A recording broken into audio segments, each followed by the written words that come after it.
we are live. Let me just tweet this out.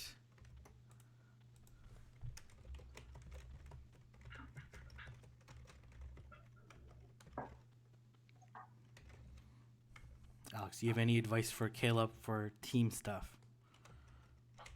What do you mean? Like he's gonna do like team battles in Orlando. Do you have any advice for him? Oh, try not to get left with the worst Pokemon. I'm not gonna lie. Two two team battles in a row. You had the worst team. Yeah. I just let everyone else take what they want, and I'm like, all right. Oh, Okay. all right. Caleb, you can't be too nice. I think you have like the same symptoms as Alex. You guys are both too nice. Oh, yeah. I'll ask for the Medicham Bast and Tropius. Yeah. Somehow, Arrow gets Umbreon, Tropius, Skarmory, or something like that. Yep. And then Alex is left with two fighters. It was not great. But it's all good. You know, it was fun. Yeah. Oh, Arrow better be sweeping all the opponents then on your behalf. I think he won every single one of his games except for one. Yeah, I think he lost one. Oh.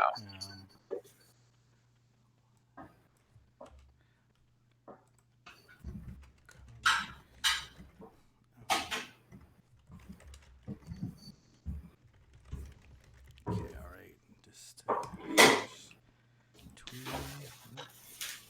Yeah, I'm still working through the stream for the LA team draft. Currently where I'm at, it looks like Team LA is going to beat San Francisco, but I guess they came back, right? Oh, well, Kim was in that one. Yeah. I'm not sure you want any spoiler alerts. Well, I think she does end up because San Francisco ends up winning, right? And faces the Elite Four. They don't end up winning. It's actually a separate team that faces Elite Four. Oh, I see. Oh, it wasn't the winner of the two? We originally wanted to do winners, but it was taking way too long. Oh, I see. So it didn't end up happening. Gotcha. Okay, well that makes more sense because Team LA was looking pretty strong. I forgot what that one guy was, but he swept one of his matches with he double shielded a Probo and then swapped out. I forgot what his name is, but played really well. Yeah, there's a lot. It was a pretty stacked team. Not that Bay Area had a good team too, but yeah. But it was. All right, a few months for everyone to join. It was a long stream. It was, yeah. That's why I haven't finished it yet. I've been watching it on like 1x speed too, so I didn't want to miss anything. But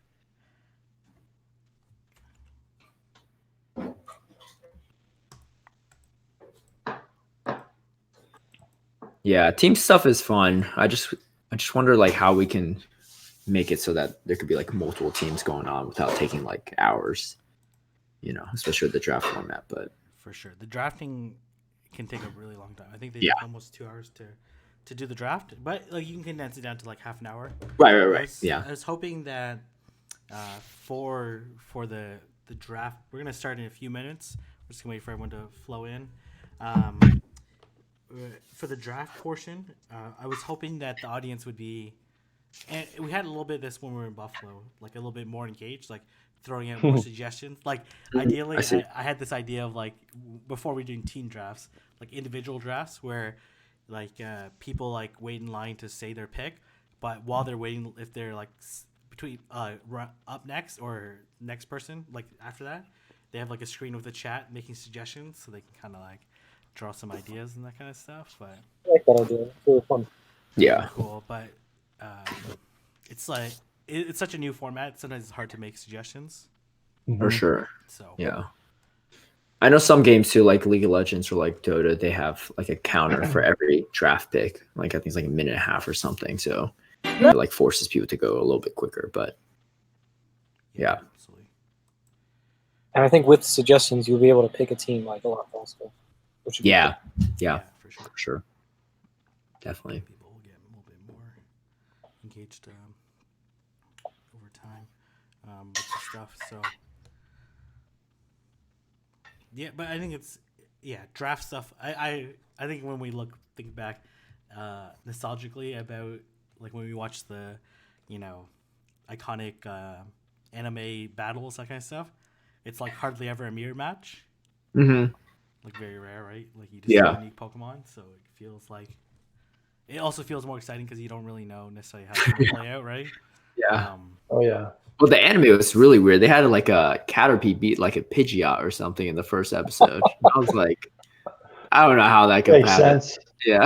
Yeah, Yeah. there's a lot Or of maybe like, it's a Pidgeotto. It wasn't a fully evolved, but it was still, yeah. The Caterpie was level 40. yeah. Was Oh, buddy 45. Yeah. Yeah. buddy boosted, right? Buddy boosted. Level 45 Caterpie would be pretty OP.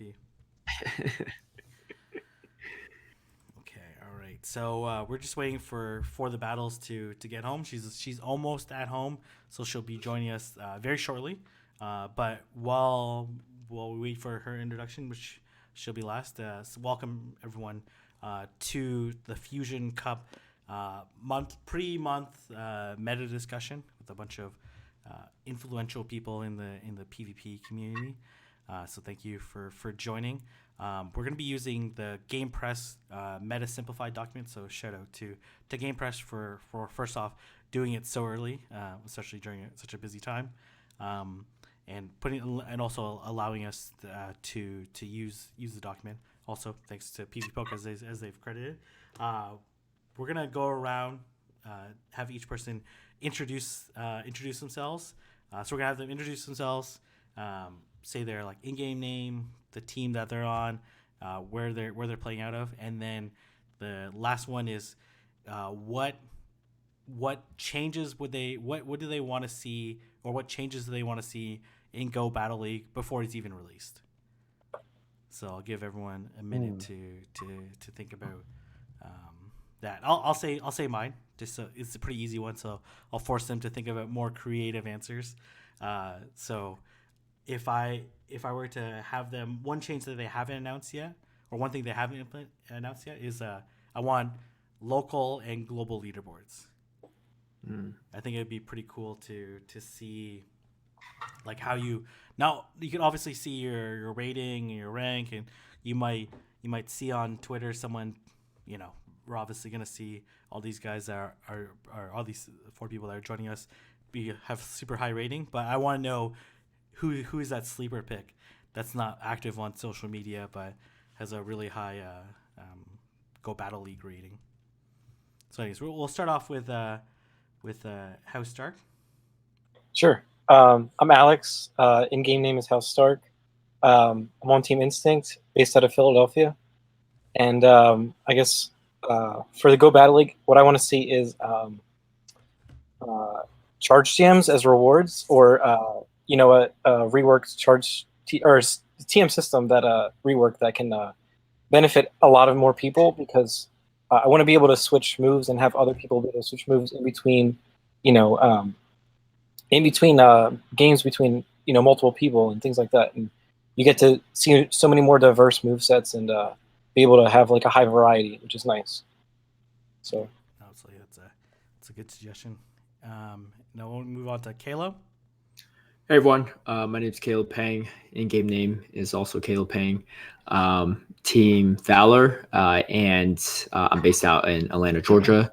One thing I would like to see is definitely either increase in kind of Stardust events, just to really be able to afford a lot of the PvP stuff. I think for a lot of current battlers right now, they have a lot of great league stuff, but even them, most of them don't have Master League and Ultra League. And especially for newer players trying to get into it, we all know how expensive unlocking second moves and powering things up can be.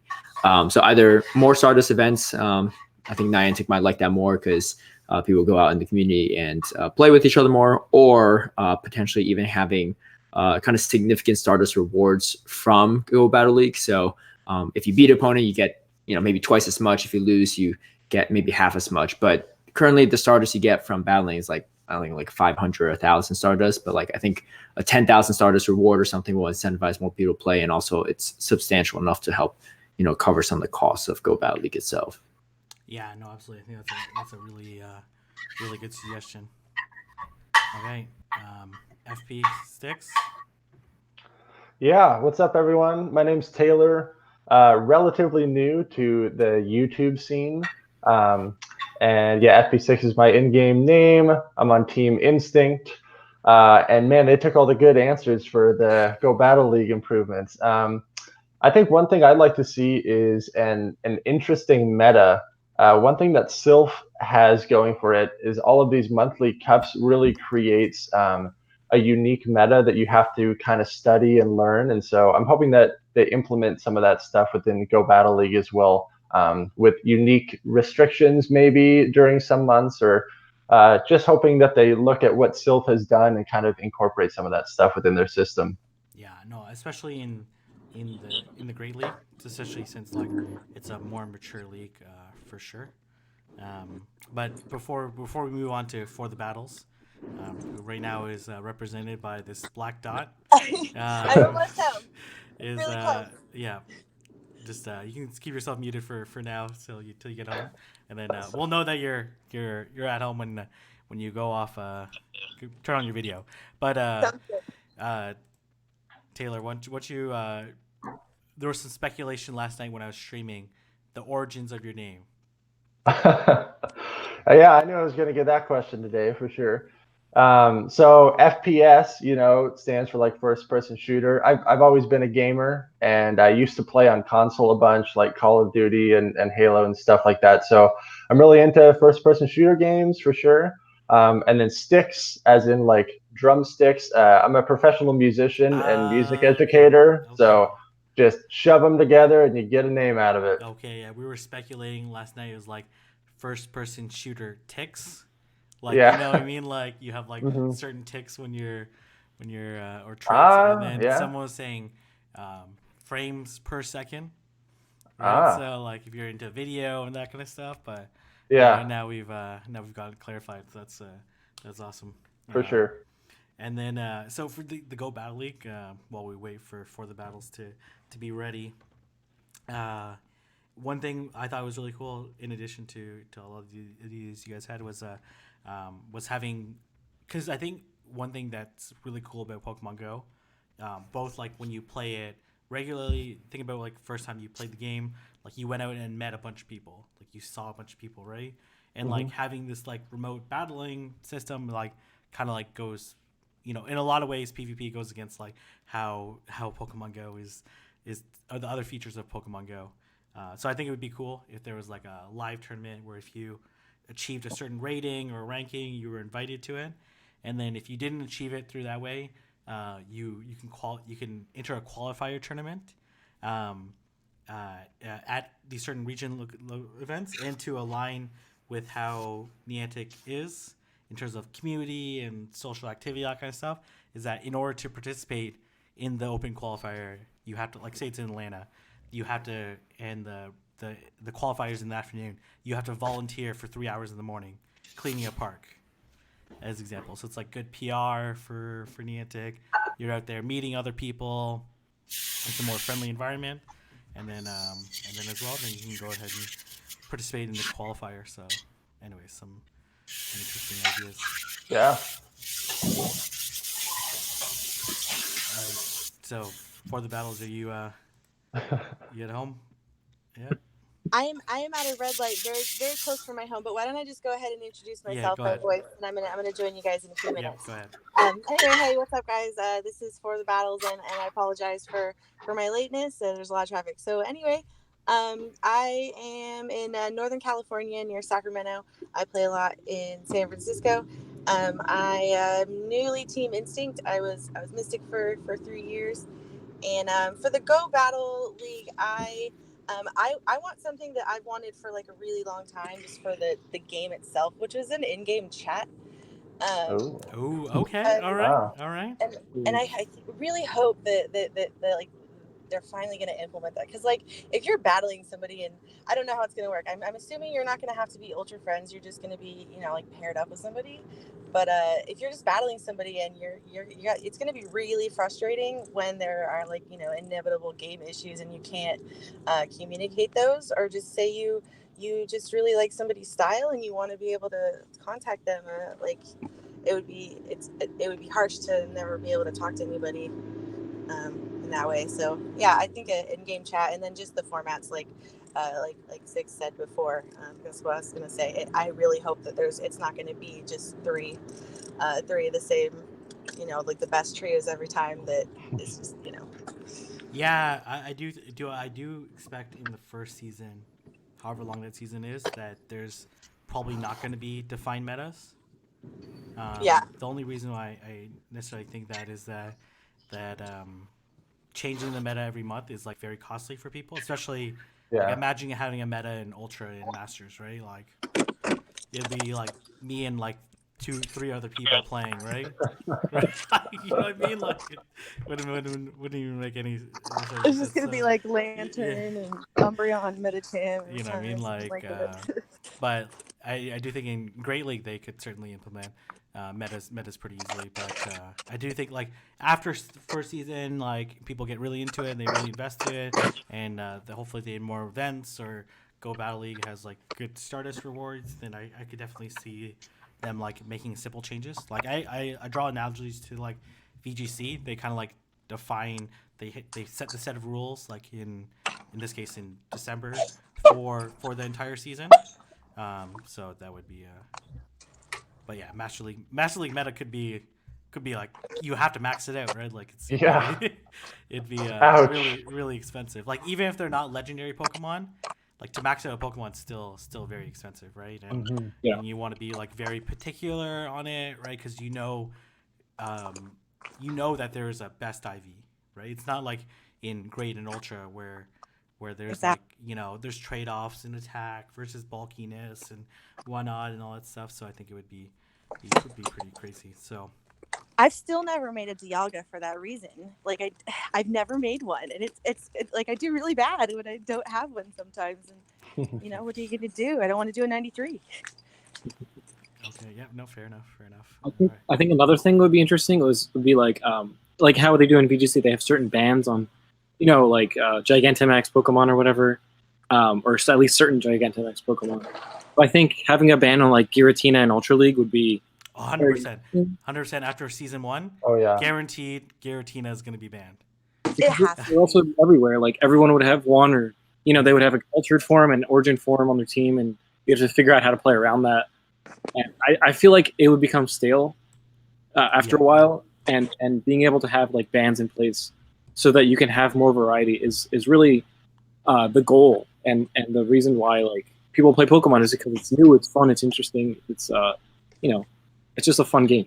For sure. And I think they'll constantly keep shaking the meta and make some changes and adjustments. And one other thing that they haven't announced yet that I think would be really cool, at least I'm hoping, is that I'm okay if they do like I'm not okay with Blind 3. What I'm hoping to do is like similar to main series game when you play singles, like preview 6.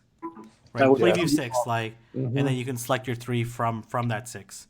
Even if it's just best of 1, which is what it's kind of looking like to be, like it allows you at least be a little bit more strategic, and there's total alignment to main series game. They're obviously very cognizant to making sure, like at least the Pokemon Company is very cognizant of like making sure that they display a consistent message across the games, right? So like that's something that's already there. It relatively easy for them to do.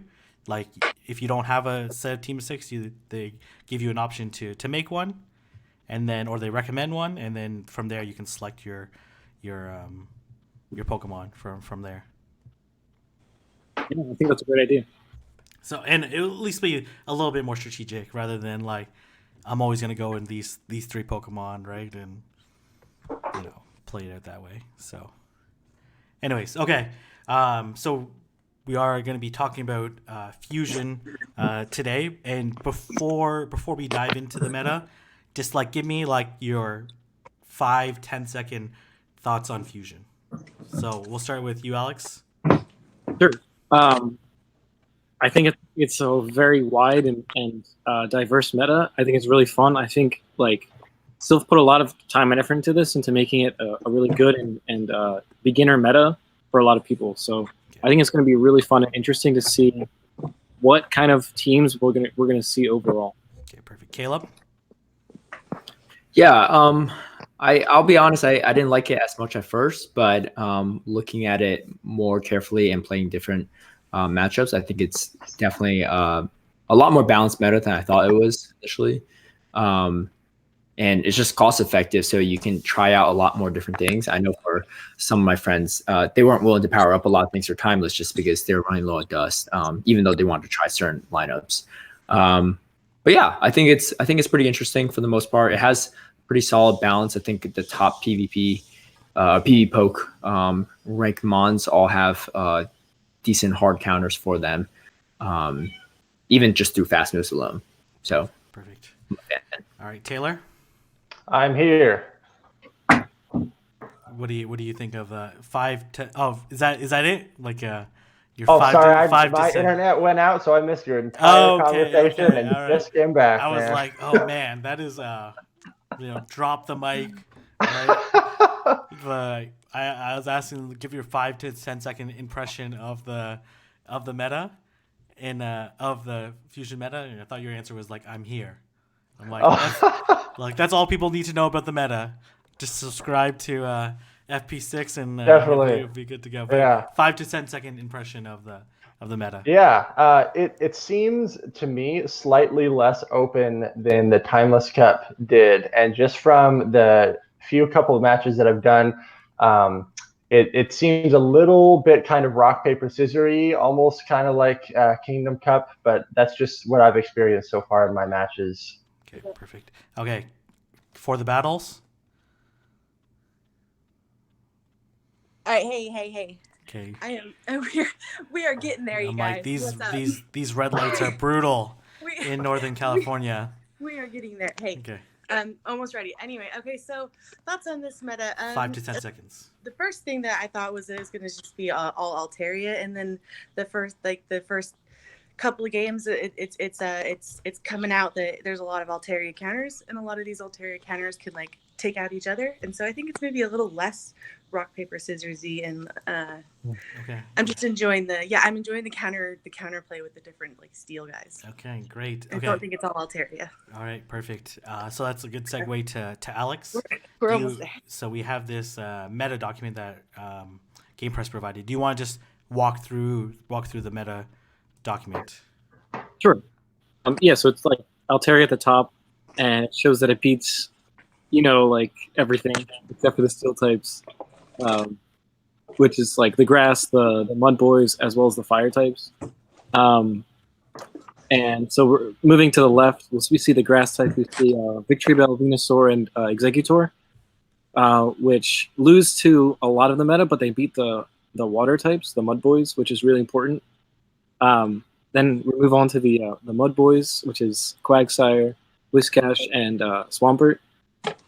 And these guys all beat the obviously these are the steel types as well as the steel types. I think of these, Whiscash is the most viable just because it has so many matchups that it wins with Blizzard.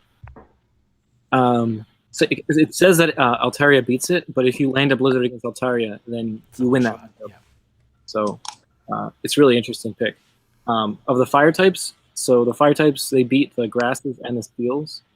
Alola Marowak, I think, is interesting because you can run Hex or Fire Spin. Same thing with Charizard. It's interesting. You can run like Wing Attack, Dragon Claw Overheat, or you can run Fire Spin, Blast Burn, Dragon Claw. So it really depends on if you have the legacy or not, or the rest of your team and how you want to play those specific Pokemon. The steel types are Bronzong and Alolan Sandslash. They both beat the Altaria, which is the core Pokemon of the meta, as well as the grass types. I really like both of these Pokemon, but I like Alolan Sandslash a little bit more because it hard walls Altaria.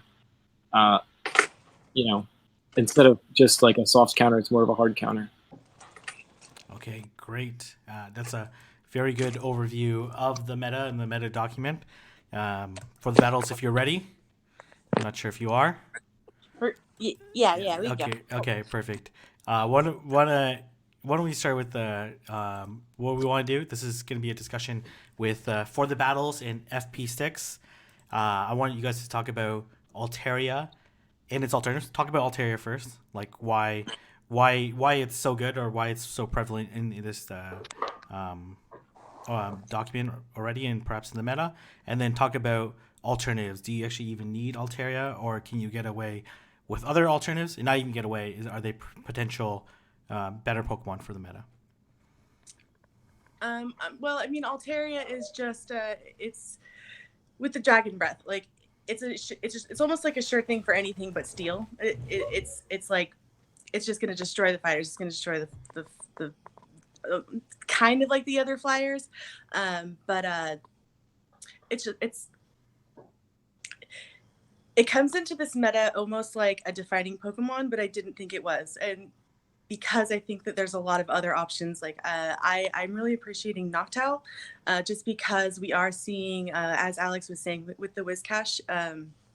I enjoy the Whiscast matchup with Noctowl because you can win the one shield or the no shield, and that's big because I'm seeing a lot of people use Noctowl as just a safe switch here, or a Whiscast as a safe switch here, and when I use it as a safe switch, I'm noticing people switch out, which is like what I want them to do a lot of the time, because they're so afraid of that blizzard. And with Noctowl, you don't have that threat, and so that's huge here. And so I just don't think Altaria is going to be nearly as meta defining because of the massive threats here. So okay, how about FPSticks? Like, what are some of the downfalls or potential downfalls of running a Noctowl over Altaria, or what are some of the benefits of running Altaria over Noctowl? Yeah, well, Dragon Breath is just a ridiculously OP move, and the fact that Altaria has it is amazing. Also, Altaria's bulk definitely cannot be overlooked. Obviously, one of the downfalls within this meta is that fairy types and ice types and steel types are allowed, and so those are some pretty solid walls to Altaria. But man, the bulkiness is just insane, and the Dragon Breath spam is no joke. So I'm definitely on the Altaria hype train, for sure. Absolutely, and like the with wing attack, it actually does such little damage to, like, when you do Dragon Breath against Bronzong, for example, you can actually feel it as a Bronzong. It actually does like quite a bit of damage, versus the wing attacks from Noctowl are not do not very much very much damage. So then the Bronzong versus Altaria matchup is actually very close. it's definitely like a soft counter. I'm not loving it for that. If you're gonna use something as an Altaria counter, probably don't use Bronzong. I mean, it's okay, but have two on your team. Yeah. Let's let Caleb talk about the anti-Altaria counters or anti-flyer counters. But yeah, like certainly, like there's certainly trade-offs in terms of the matchups. Like obviously, the Noctowl Wishcash matchup is better than the Altaria Wishcash matchup as the flyer. But like with Altaria, as long as you're not doing Dragon Breaths into fairies, then you're still going to do a lot of damage. So that's certainly a consideration to factor in. Okay, so what are other alternatives besides? Are there any other viable alternatives to Altaria besides Noctowl? As far as Sorry, go ahead. I didn't want to interrupt. Did you mean? Go ahead. Go. Okay. I think Golbat isn't a viable alternative. It obviously isn't like the best. It's not Altaria, but it does beat the Charmers, which is nice. So it deletes one of the Altaria counters. So like you can use Altaria for the grass types and the mud boys and the fire types. And Golbat does pretty well against all of those, as well as the Charmers. So I like that as a viable option. Sorry for cutting you guys off. Golbat's a very interesting alternative. How's this matchup against like Mud Boys or against the Alolan Marowak? Like a lot of the other things that it necessarily covers besides grass. I guess it covers fairies better. Mm-hmm. Yeah. Yeah, I think with Shadow Ball it can beat Alolan Marowak. Okay, perfect. All right, so this next group will be with me and Caleb talking, we're gonna talk about the anti-Altaria or anti-flyer counters. So I kind of broadly view these groups into two groups: the charmers and the steel types. Caleb, what are some of the anti-flyers that are really catching your eye? Yeah, so something I noticed right off the bat is even though there's decent anti-flyers, a lot of the really good ones that beat Altaria are weak to a lot of other meta Pokemon. So I think Bronzong is a safer choice, even though it still loses to Altaria, like I think on neutral energy in a few situations. So Probopass is probably better in that specific role, but Probopass struggles against a lot of the other Pokemon, either some of the grass, definitely the mud boys, definitely the fighters. Against a shift tree, Probopass can lose as well too, just because those leaf blades get built up so quickly. So I think in some ways that makes Altaria very strong in this meta. Obviously the ice types are pretty good against Altaria, but ice only resists ice. So I think that's why Alolan Sandslash is probably one of the best Altaria counters for the specific meta. Bronzong's kind of a soft-ish counter in some ways, but you're going to have to rely on some other mons in your lineup to help deal with Altaria as well. For sure, I think if Bronzong's your only counter to Altaria, then you're in a little bit of trouble. Yep. But like Bronzong, let's say relative to Alolan Sandslash, for example, at least like because of the confusion in Psyshock and Bulldoze, it gives it like a little bit more flexibility. Like if they, if they switch in on if someone switches on Wishcash too late, then you're either gonna KO the Wishcash or take a shield. So then you're like not necessarily in as bad of a situation as you are with Alolan Sandslash, because there's confusion versus power, so that's not really a debate in terms of how much damage it's doing. So you're gonna at least be able to put a little bit more pressure on against some of your counters, relative to Alolan Sandslash, which is a harder counter to Altaria. So there might be a little bit more flexibility, and then as well the not double weakness to fighting and double weakness to fire. That makes Alolan Sandslash vulnerable, but it does spam very quickly, which makes it a really interesting counter. And then as well, like there's not that, when you switch it on to Altaria, you're like almost not afraid of the Altaria. There's almost no situations where you switch in and you end up losing that matchup, even if Altaria has an energy advantage, versus where that's not the case with Bronzong. How about in terms of Charmers? What Charmers are you liking? There's certainly a few options on there. Yeah, personally, I think Togekiss is probably the best Charmer out of the group. The flying subtype really helps it face off against a lot of the grass mons, especially the Razor Leafers.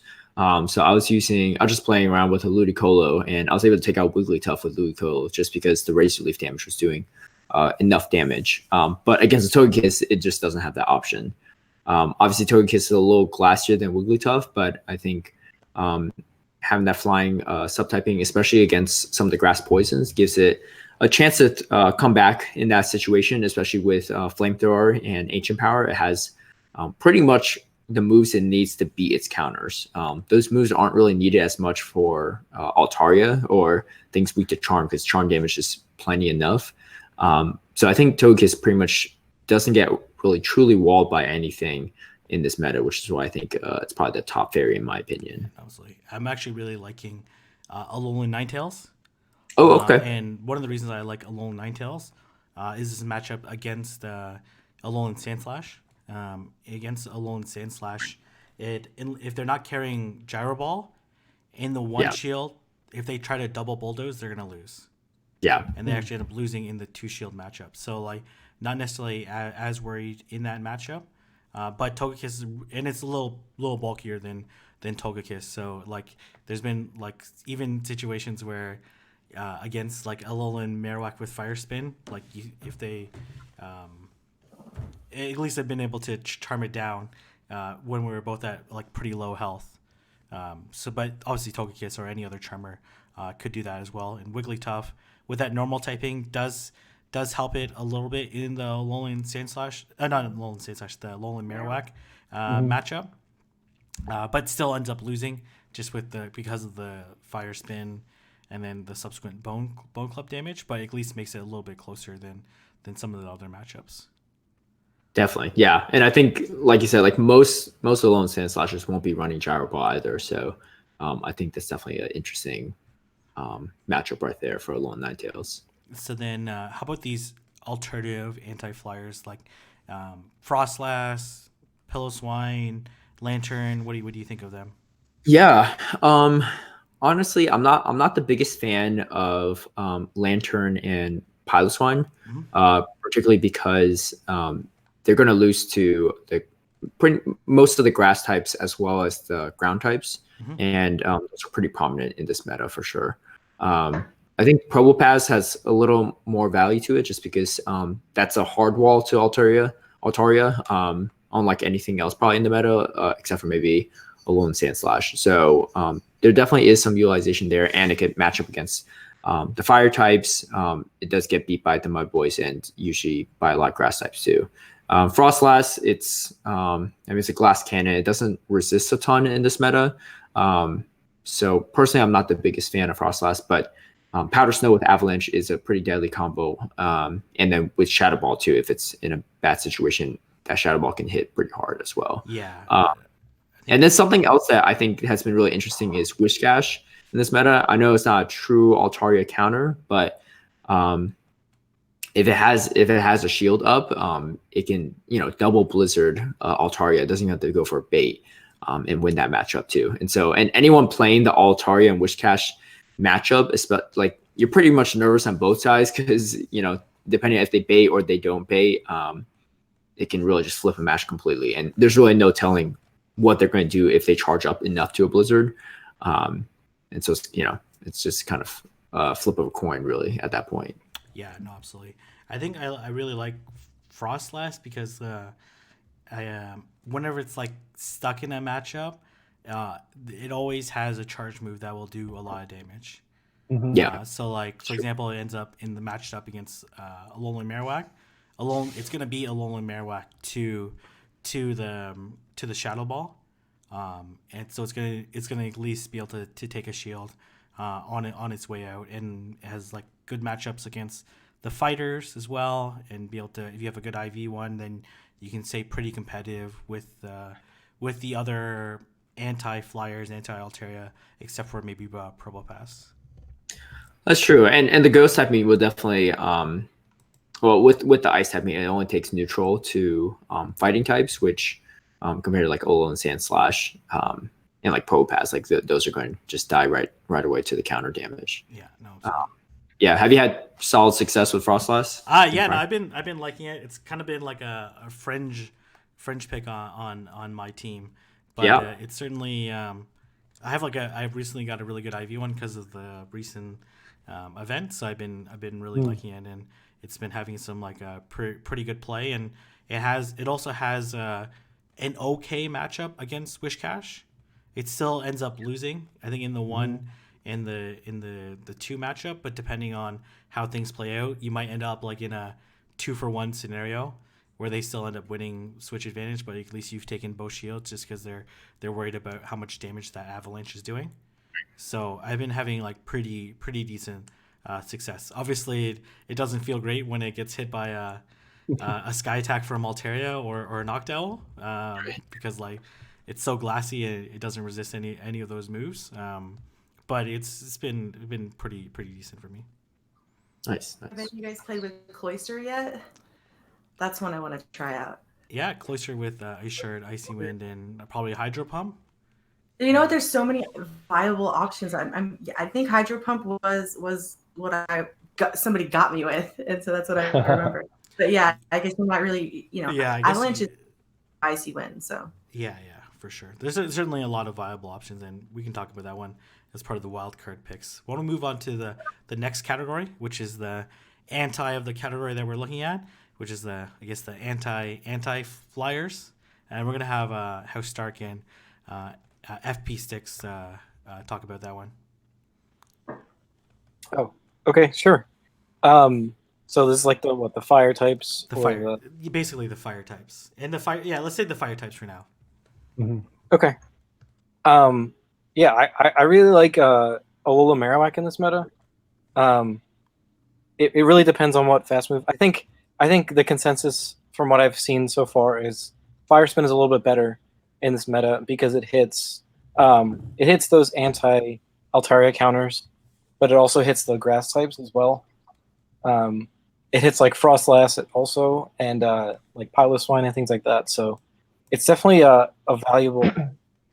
Getting to that Shadow Ball, I think Shadow Ball hits everything in the meta besides the normal types, and the I guess the dark types as well. But overall, it's a very, very solid pick. Has really good bait with Bone Club, as always. Or if you want to feel spicy, you can go for the Fire Blast. And Toshi will go, yay! But FPSticks, you wanna take Charizard?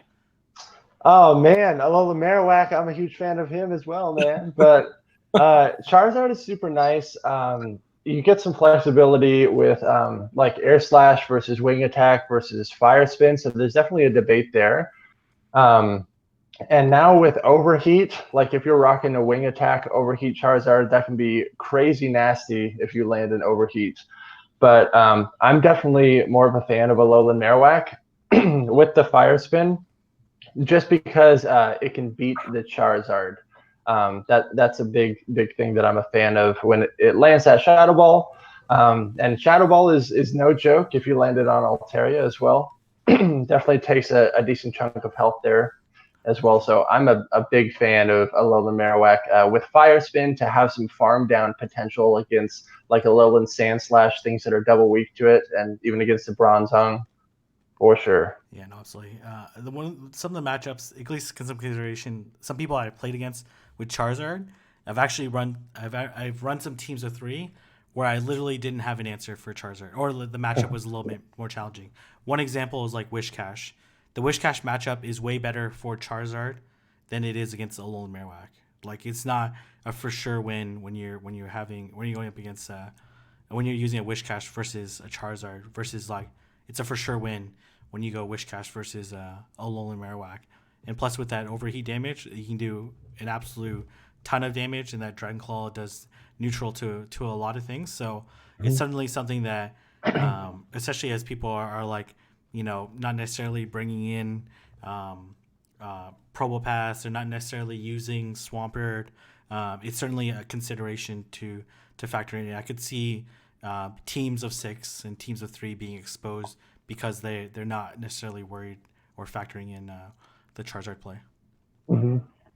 But Alolan Marowak probably the better of the fire types. It also has Charizard has a better play against some of the spicier, maybe like Shift Tree pick, for example, later on, which we'll talk about. So when we move on to the counters to some of the fire types, which are going to be the Mud Boys. So we're gonna have Kim and Caleb, or For the Battles and Caleb, talk about this one. We start off right off the bat with Whiscash, and that's just going to be an obvious answer. I'm not gonna say I like any of the other Mud Boys much over Whiscash, just because Whiscash beats them, and that's huge. And I also like the safety that the Blizzard does bring. Even Quagsire, Quagsire loses like the lead scenario with Altaria, which is like if you're gonna use that spot, I just can't. I can't really get on board too much yet, but there's a lot of different moves like available on Swampert, and so that's one. If I was gonna try, I might give Swampert a try. Oh, I actually think Quagsire is better than Swampert in this. You think Quagsire is better than Swampert in this meta? Yeah. At least it can threaten Altaria. Yeah, it definitely does. It probably actually has a more diverse move pool than Swampert. Because you could run Acid Spray, you could run Stone Edge, you could run Earthquake, Sludge Bomb, a number of different moves. Right? Sludge Bomb. Yeah. You're really on Quagsire, on Swampert, you're probably just gonna run Hydro Cannon and Earthquake probably. Yeah, I think I agree. I think Whiscash and Quagsire definitely have a stronger place in this meta than Swampert. I think the only way that Swampert would gain more relevance is if we see like an increase in Charizard usage, or although Marowak seems pretty popular already, but Whiscash does plenty well against that, as well as Quagsire. But also, if Shiftry picks up, it just really depends on how you want to use that Swampert. But if you're running Sludge Wave on that Swampert against Shiftry, you could definitely take it out, just because I feel like Shiftry is a little more popular in this meta in many ways than some of the grass poisons maybe. But I'd agree that I think currently speaking, Whiscash is probably the top mud boy in my opinion, followed by Quagsire and Swampert. Yeah, for sure. I think there are some consideration of running like double mud boys, especially if people are choosing not to run grass, which before a couple of days ago I thought was a viable strategy, but we're gonna talk about a little bit why that might not be. One other matchup that Quagsire picks up that Whiscash doesn't. It's not necessarily a huge one, but it is able to beat Alolan Ninetales in the one shield, while Whiscash can't. That's big. So that's like, big. And that's probably the same situation with Togekiss. So like, I'm not saying necessarily. I would definitely recommend. I think Whiscash is the best Pokemon in this meta. But if you were to run a second one and you want to necessarily counter someone's line of 3, then Quagsire is certainly might be a decent substitute for it. Okay, why don't we move on to the next category, which are going to be the grass types. Me and HouseStark will be talking about it. So, HouseStark, which grass types are you liking?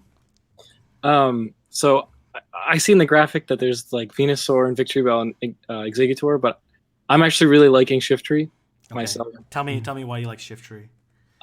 So it has really interesting matchups. It beats usually like the anti Altaria counters like Bronzong and Frostlass, like they usually beat the grass types, but I feel like Shiftry has a really good matchup against both of them. It also beats Alolan Marowak. Like it beats all the mud boys because of that Leaf Blade with Snarl. It gets to Snarl so fast. It does a good amount of damage to Altaria. If Altaria doesn't shield and Shiftry shields once, it brings Altaria down to I would think like 2 HP. So it's a very interesting pick. Yeah, no, absolutely. I do think that early meta, it will be the grass type of choice. I do see like as the meta evolves, like that people may bring some picks later on, which we'll talk about after next, which are like some of the fighters. Like I think like that's why like I think Venusaur or Victreebel might have some like later meta play, just because like if people choose to bring some fighters that they'll be able to necessarily counter the Shiftry, while Venusaurs would be able to beat a lot of the fighters and still has some like decent counterplay. Obviously, Shiftry picking up the Bronzong matchup as well is pretty big as well. So I do think there's going to be some shifts in the meta, but I do agree early on, Shiftry looking really good. Yep. And that Leaf Blade spam is absolute nuts. Like most of the time, I tell people like when Whiscash is really safe switch in, because by the time someone switches in their counter, like a Venusaur or even a Victreebel with that Razor Leaf damage, it's already too late. They've already gotten to their Blizzard.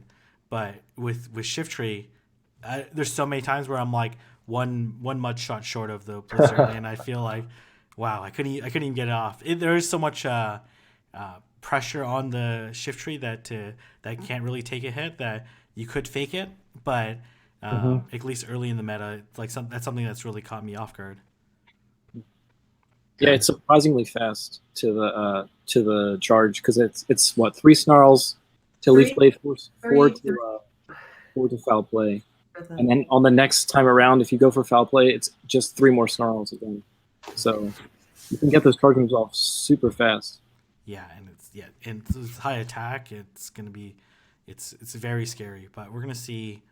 And as well, not a lot of, it's double weak to bug, but not a lot of bug types right now in play, and that's probably pretty fair to assess. But But yeah, it's certainly looking as a pretty good option.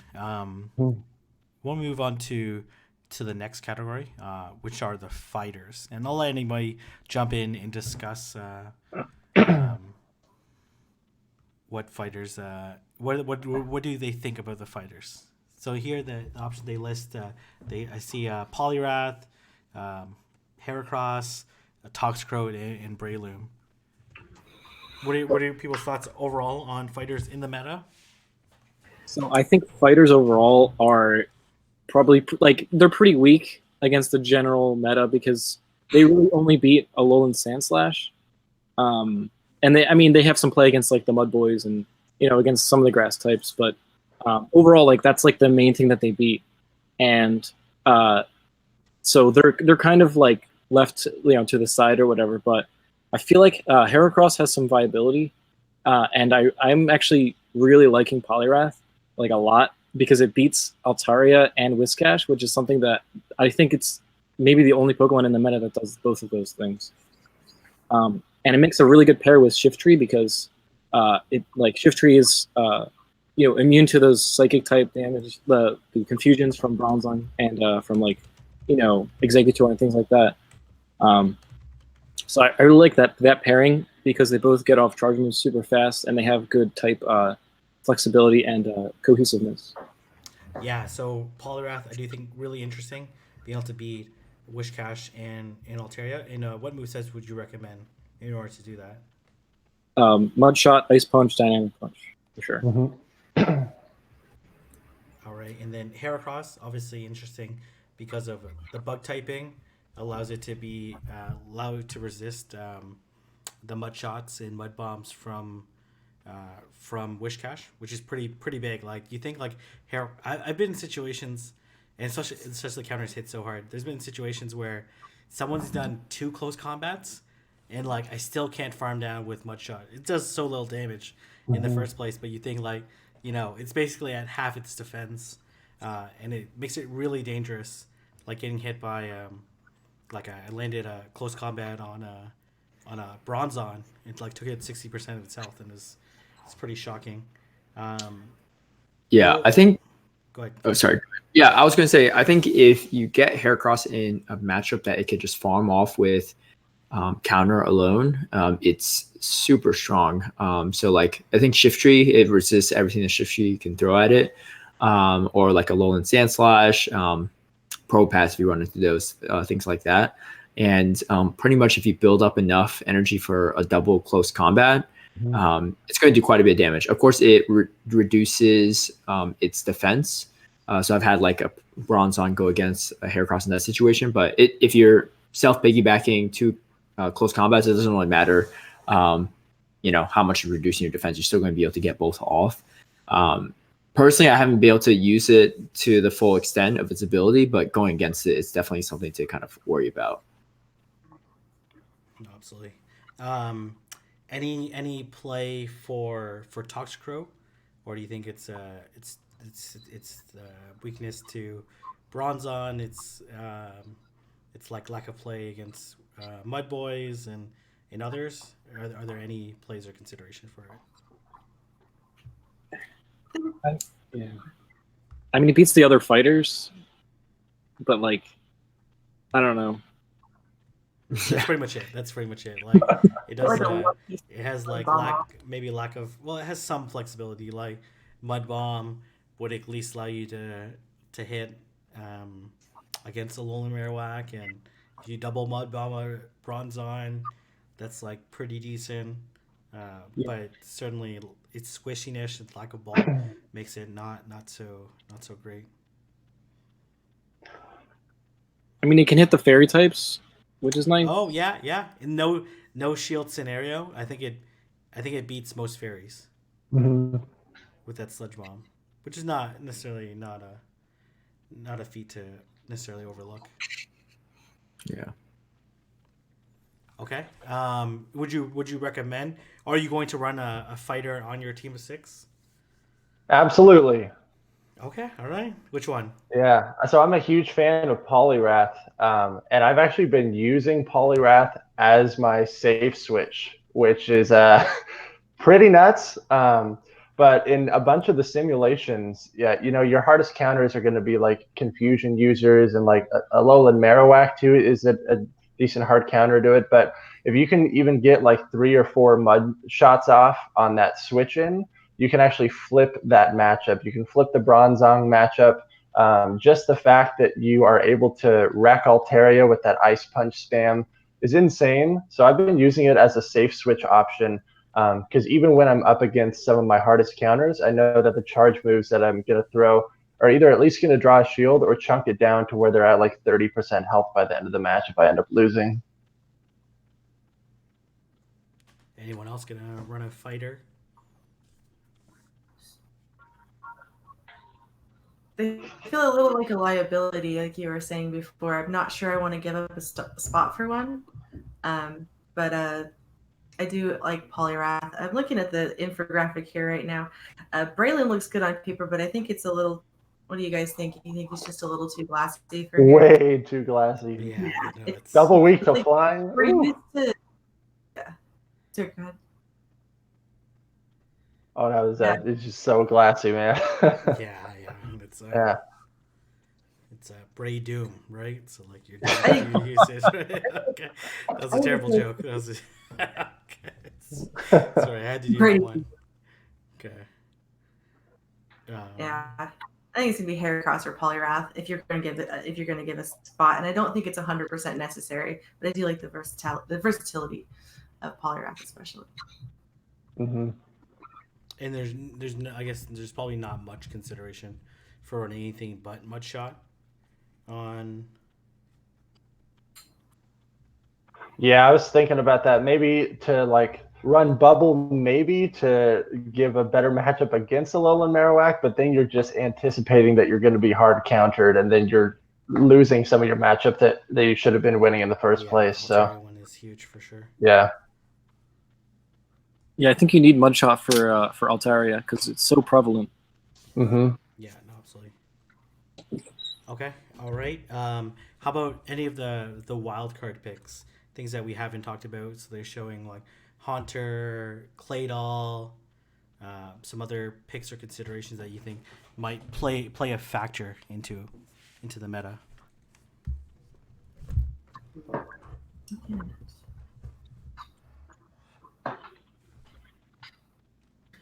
Yeah, I think Claydol could be interesting if there are more grass poisons in the meta. I think the main problem is a lot of people are running Shift Tree, which has a much better matchup against Claydol. Because otherwise it looks pretty good because it could beat Bronzong, and it has options against Alolan Marowak, Alolan Sandslash, stuff like that.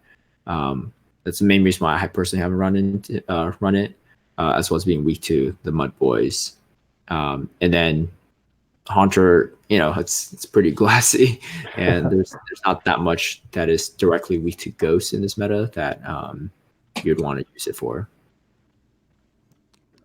Yeah, one pick that's not necessarily on this graphic that I've been liking in practice and at least in some matchups is Kingdra. Right, Kingdra has that Dragon Breath, has obviously the Octazooka, be able to double resist Alolan Marowak's Fire Spin and take neutral damage from the ice moves, and then obviously if you get that double debuff, obviously it gets walled pretty hard by Charmers, but I think it's like and as well it doesn't have as strong a matchup against grass types. Mm-hmm. So it's not doesn't necessarily play the same role, but I think it's at least pretty interesting. I wonder how Shift would do being so glassy. I wouldn't imagine it does that well. What does Leaf Blades do? Well, they're neutral. Let's see actually.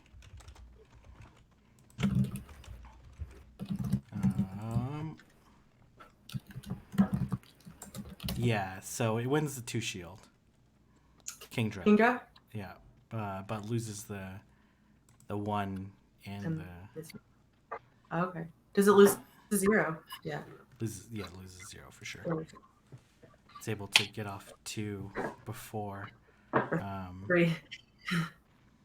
Yeah, actually, I'm curious if you apply yeah, even after the debuff, yeah, just Shiftry's so spammy. It's pretty hard to deal with and pretty interesting. I never thought Shiftry. Well, I guess it got Snarl recently. That's why it's much better. Any other picks or considerations, spicy considerations that people should? I know for the battles you were talking about Honchkrow giving you some problems. Oh, it's got that massive attack stat. If you're going up against a Honchkrow, know that it's going to go down hard.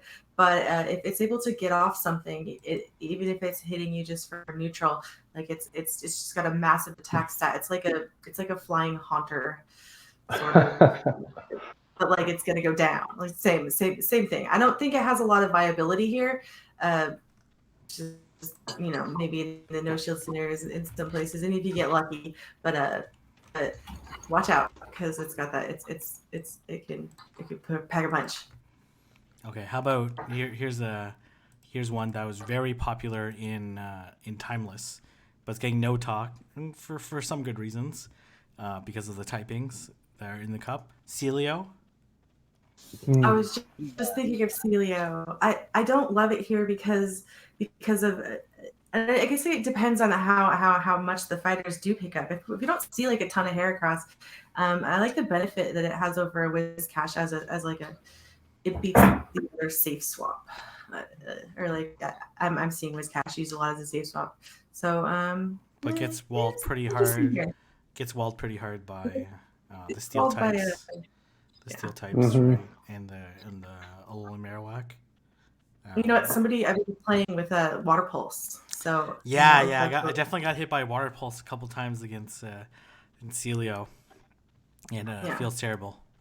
It's built bad, man. Or Water Gun. You could go for Water Gun. The Marowak. It's gonna. Does that flip the matchup? It might flip the matchup if you run Water Gun. Yeah, it does. But I wouldn't recommend running Water Gun. I think you definitely need the Powder Snow for the flyers. Oh yeah. Yeah, I think it's less less of like a safe switch in this meta because of all the at least there's steel types. It loses to things like I don't know, like Wigglytuff. Like there's Charmers that will beat it. It just it doesn't have the same matchups as it did in Timeless. Mm-hmm. Overall. I agree. It was definitely a little Timeless baller. Here's a very spicy pick. It's actually a cold pick that I've at least been running Sims pretty well. Sneasel. Sneasel can beat Altaria, can beat Bronzong, even with all ice moves, and can beat. I'm pretty sure can beat Whiscash as well. Very spicy. Obviously gets. Ice Haunter. Yeah, basically Ice Haunter. But I think it's definitely. Someone also saying one consideration for the Whiscash Altaria matchup, and Swag Tips did post about this, is that if you have a high attack Altaria, Altaria actually wins in the one shield. Oh wow! So if the Dragon Breath breaks, and let's talk about the relevant trade-offs of that, right? Like that matchup is going to be pretty common, and if someone is so confident that they can just double Blizzard, they will actually lose. Yeah. So it is a factor. I think it's like 106 attack or higher. Typically, most people's Altarias are like 101 or 102 attack. But if you have a high attack Altaria, then you can the Dragon Breath break to, I think, goes from 3 damage to 4, and then it just needs to land one sky attack, and it's a GG for Whiscash. But the trade-off is that it's a for sure lose against Bronzong. There's like very little play that you have against Bronzong because you're squishier. Those confusions are gonna deal more damage to you. But it is something to consider.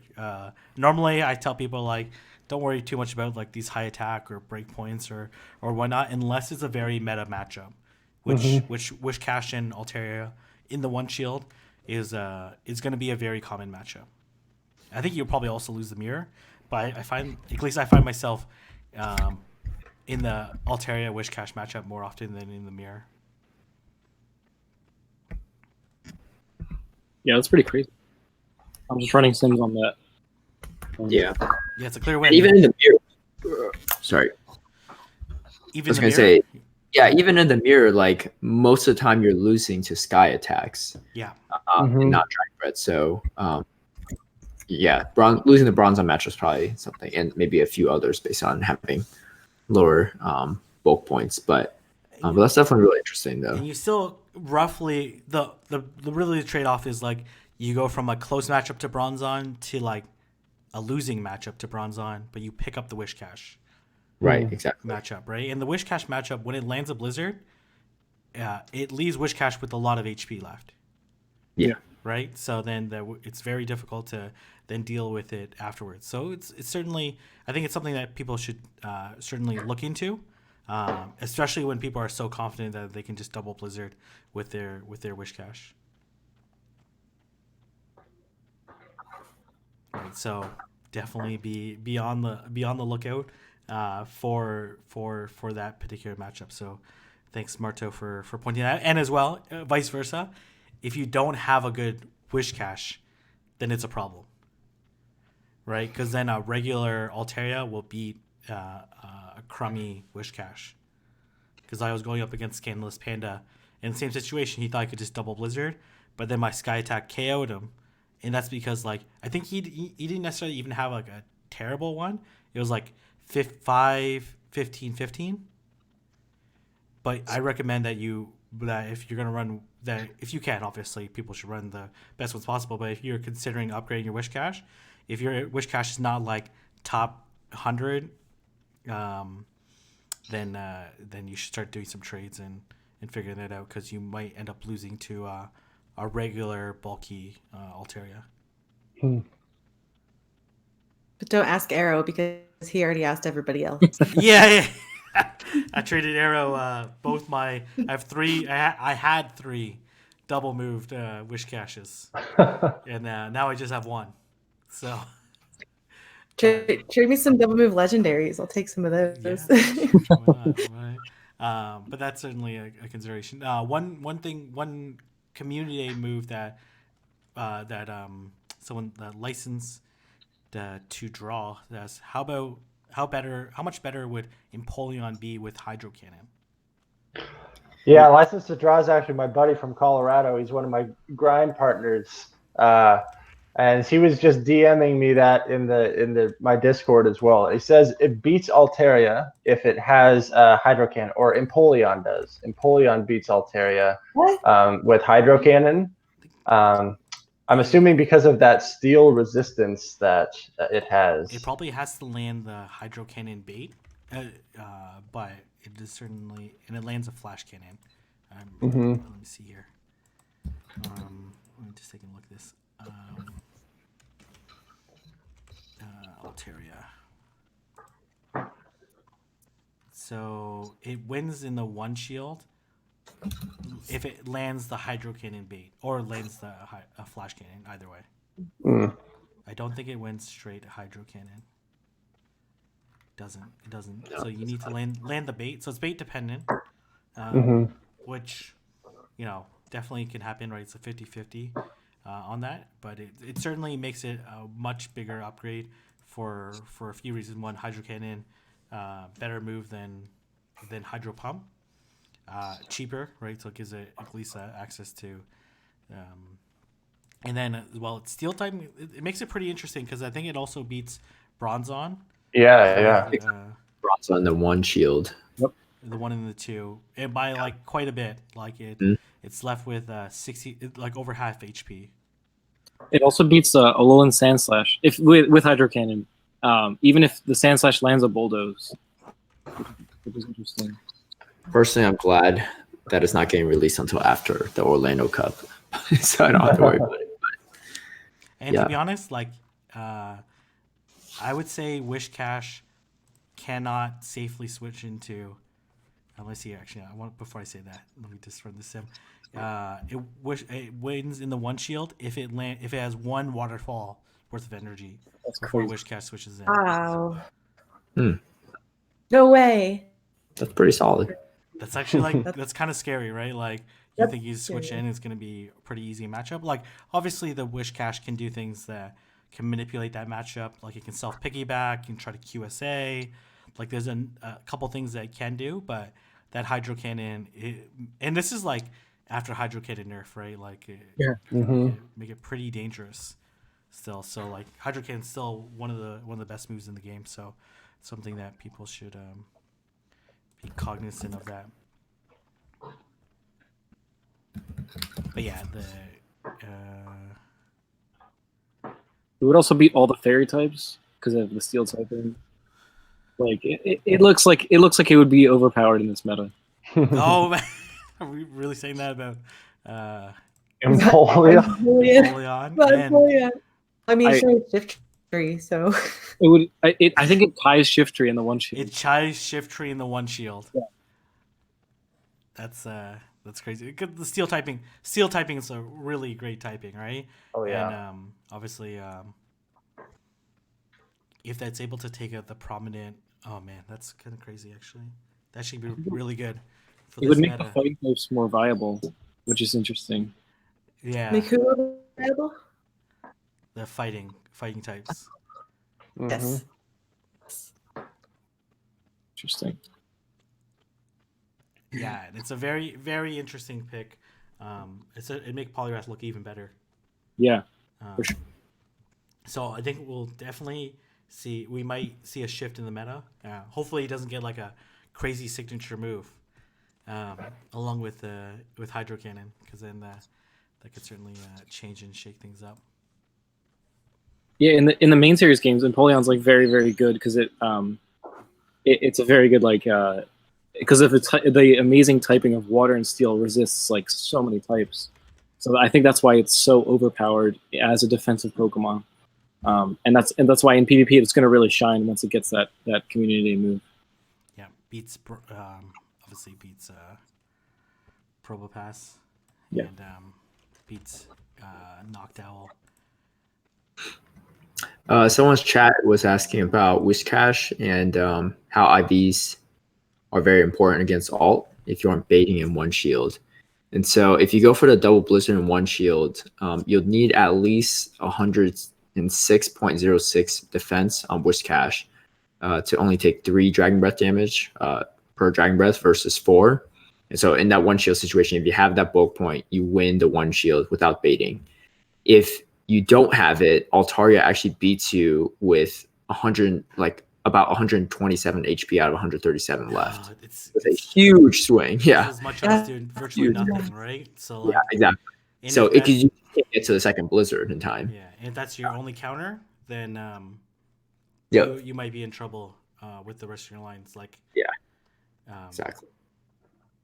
Yeah, like if you had Shift Tree and a Alolan Marowak in the back, right? Then you're in absolutely huge trouble. It could be pretty bad. So that's something that you'll need to scout for and to try to figure out as you need. I think maybe like for the battles you could make this video. It'd be good to see a visual indicator when you're in that one shield matchup. At what point can you tell that it's that's hitting? Yeah, no, I think that's a real thing. Like at what point in time can you tell you when you're winning or losing? Because then you know whether or not you need to bait or to hit the blizzard. That would be great. You're gonna go up. You're gonna go up to the blizzard no matter what. But if, like, for example, you flip to like yellow, for example, before you hit the blizzard, I don't know what the numbers are. Exactly. I was just when you hit yellow as in relation to where you are on blizzard. That's a really good idea. Right. So I think that's right up your alley. So like.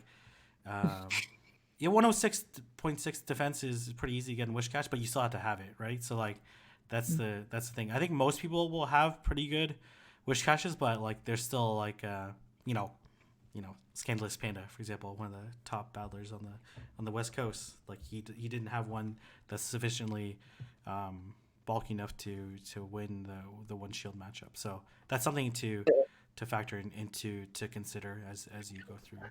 Yeah, he was the one that actually asked the question too in chat. Yeah. Because both him and I were shocked. I'm like, I'm definitely gonna lose this matchup because I was at Altaria and he was at Whiscash and we both had one shield. This is like textbook example there. Yeah. And, I'm really not checking mine right now. and he had a 5, 12, 15.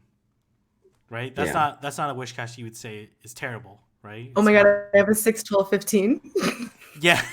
So Yeah. like you probably have the same defense points as I'm looking at it right now. right? So like you probably have the same one as Scandalous Panda. So like that's obviously something to consider. So let's see, 5, 12, 15 is a rank 369 wish cash. So it's like Mine's 168. yeah, so it's not that bad, right? But yeah, you something to consider. Or if you have For sure. or some people have like really high attack Altarias naturally, right? Because they haven't powered it up. So like that's something that you need to think about as you go into these matchups. Okay, all right. Any other? I know. How about Cloister? Is it Icy Wind hype, or is it for real? Obviously, we saw how potentially devastating Icy Wind can be in Timeless, and how annoying it can be to go up against. But is that a legit option, or is it just a spicy pick?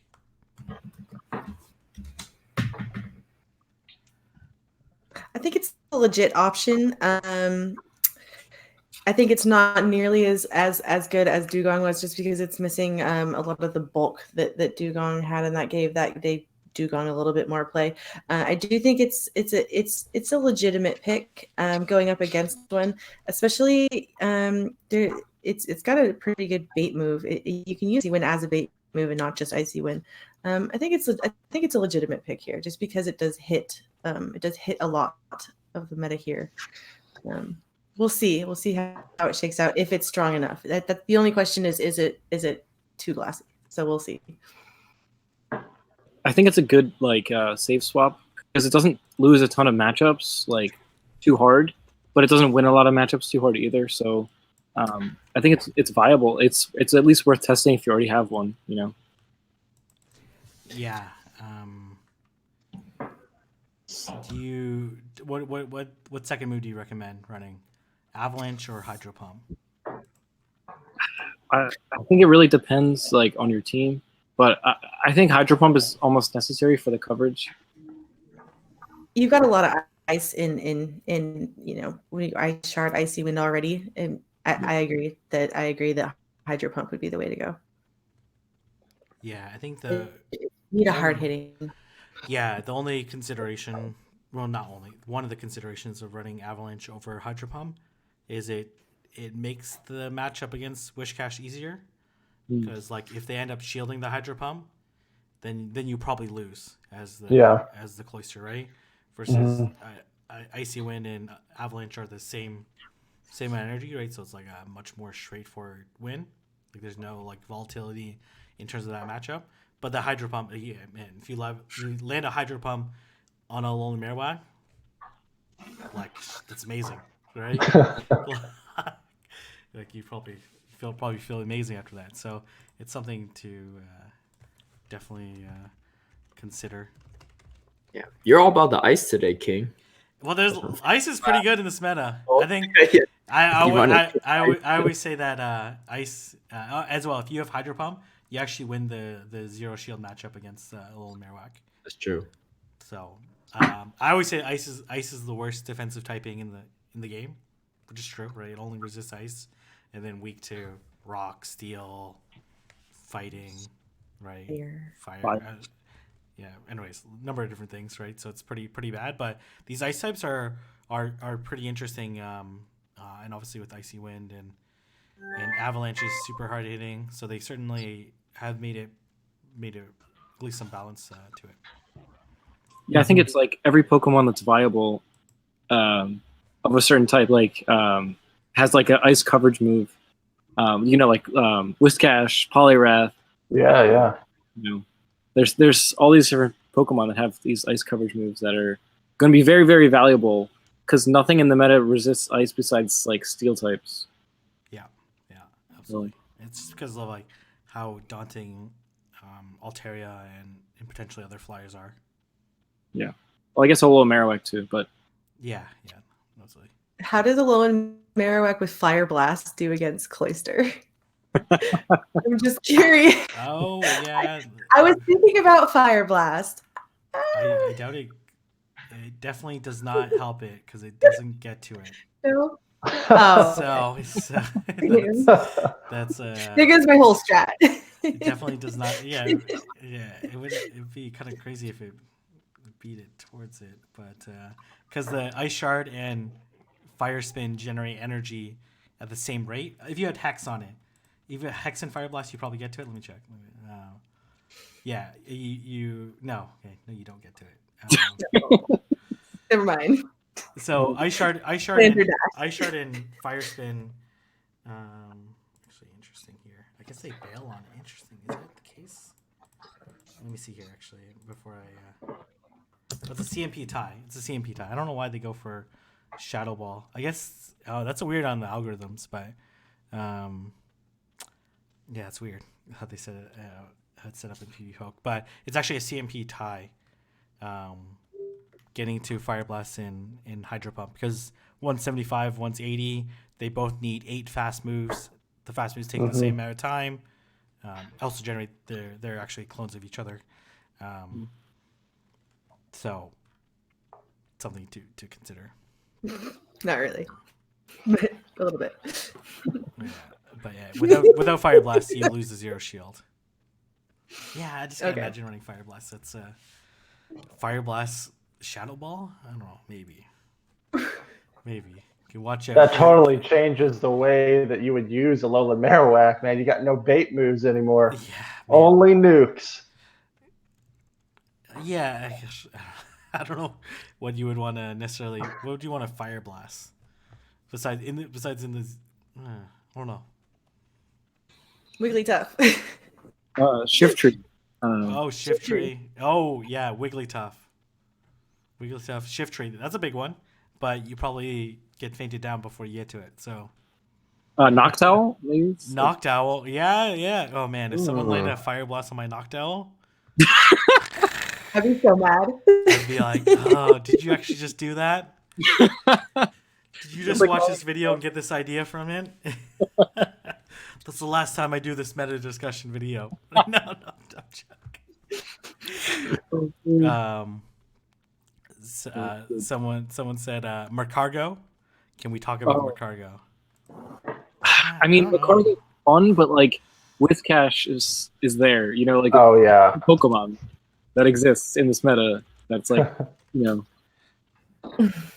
Other than that, I mean, if Mudboys didn't exist, then Mercargo would look very, very good in this meta.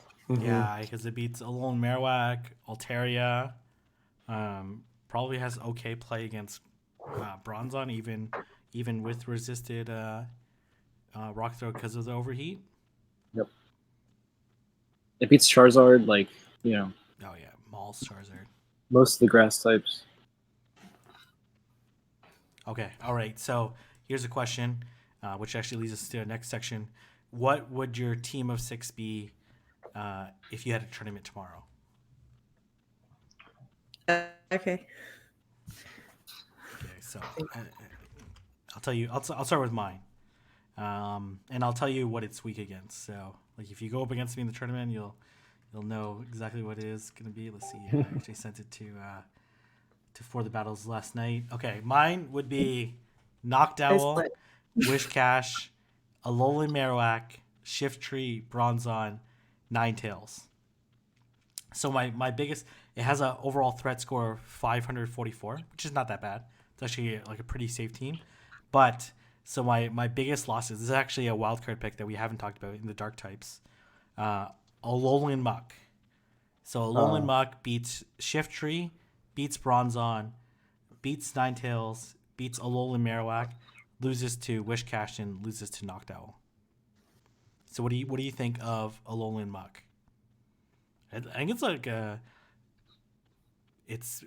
recommended moveset I think is Snarl, Dark Pulse, and Sludge Wave. Sludge Wave obviously for the fairy types, Snarl and Snarl is a really nasty move to deal with, and then that Dark Pulse allows it to beat Alolan Marowak and Bronzong. And then as well, it completely walls Shift Tree. I think it's really good. It loses to like the Mud Boys, but other than that, there's not really much that hard counters Alolan Muck in this entire meta. I mean, like I guess Altaria beats it, but Altaria beats a lot of things. So.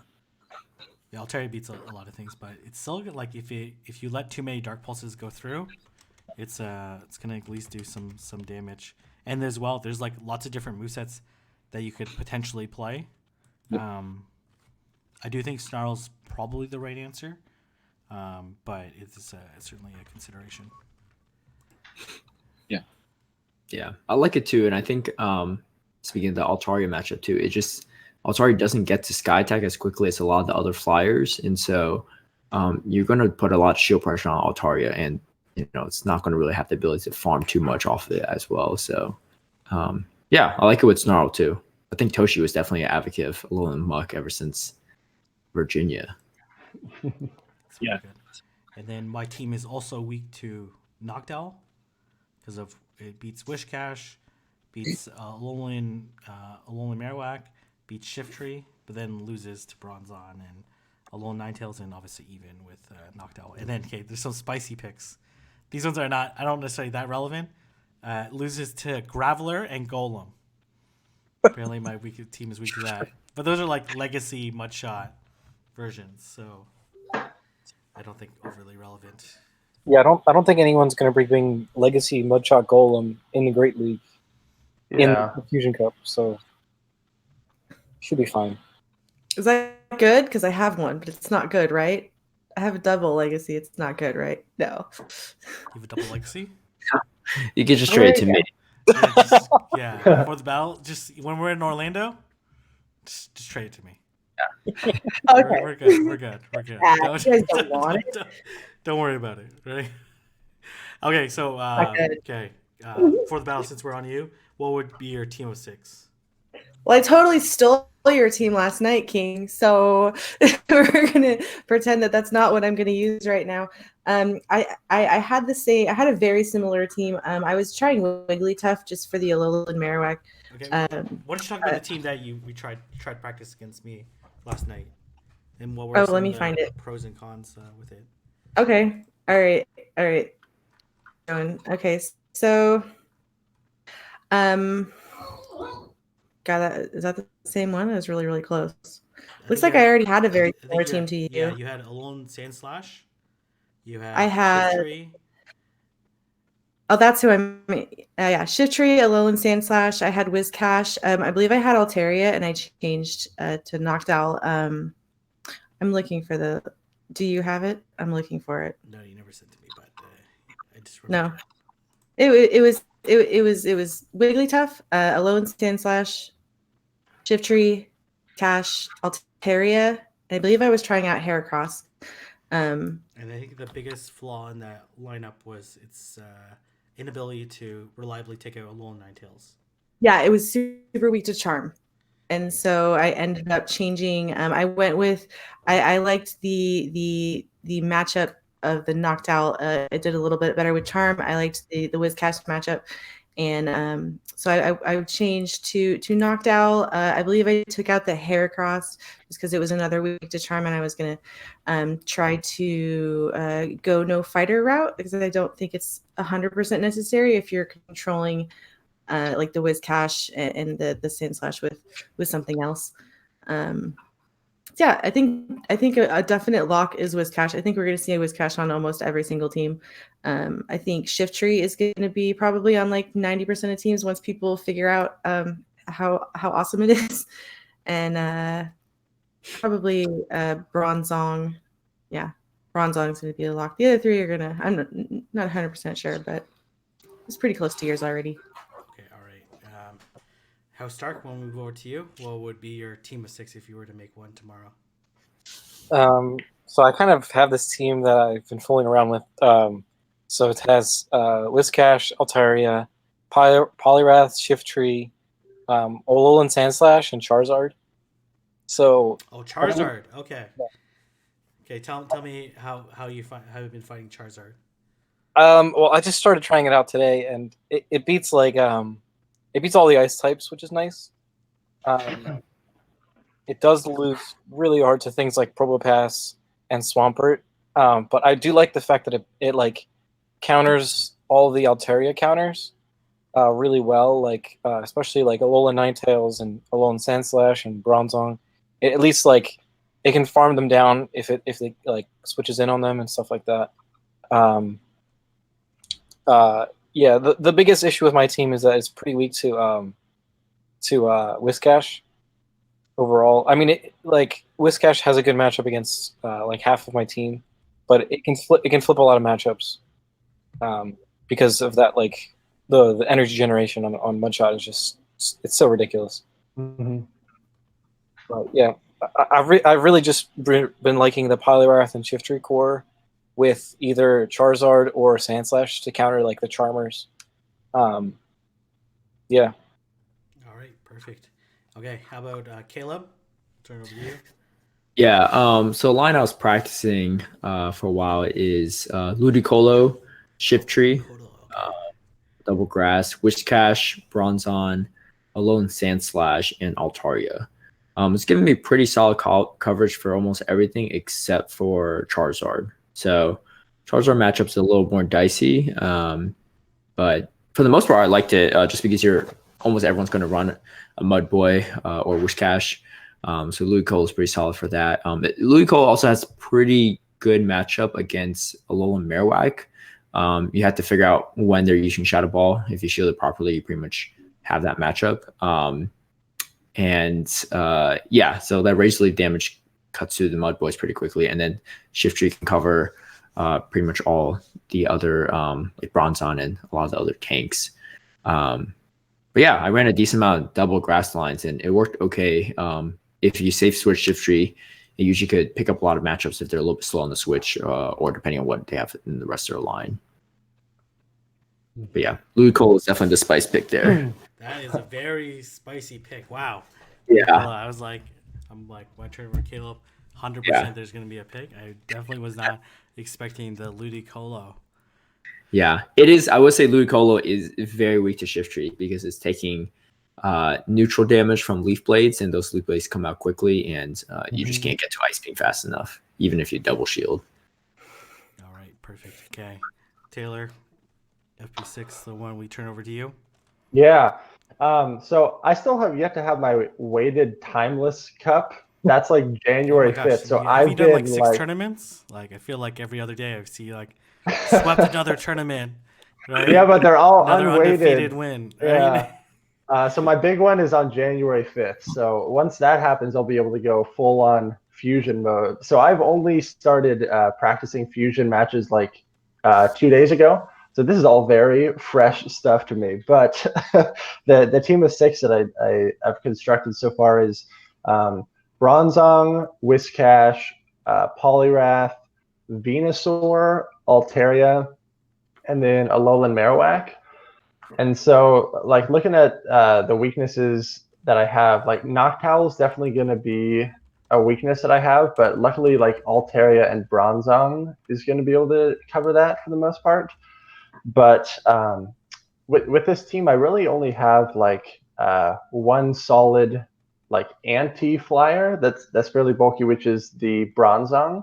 So with that in mind, I'm definitely going to, like, be using my Poliwrath with the Ice Punch spam as my flexible option to threaten those flyers even more, as well as like Blizzard on Whiscash. But that's what I've been rolling with for a couple practice battles, but it's very fresh for sure. All right, perfect. Okay, and then the last category that I want to cover before we can do some battles. Like I think I have everyone but FP6, so you guys can send me some battles afterwards if you want. Are there any Pokemon that benefit from the Buddy Plus system that we haven't talked about yet? Okay. So those are obviously going to be spicy picks. So I know HouseStark, you have one that you brought up. Yeah. So my friend asked me on Twitter or on Discord, what happens? Like, should I be walking Farfetch'd? And I just looked at like the matchups, and so it swings the difference between Farfetch'd and Altaria is very drastic, obviously. But Farfetch'd does beat Poliwrath, which is one thing that Altaria can't do. So if you want to have a spicy pick, And reliably beats Wishcash, right? yeah, exactly. Okay, all right. It's not terrible. It's not terrible, but it's certainly a spicy pick that has some play to it. Yeah. Okay. Anyone else? Like any other picks that you could be considering?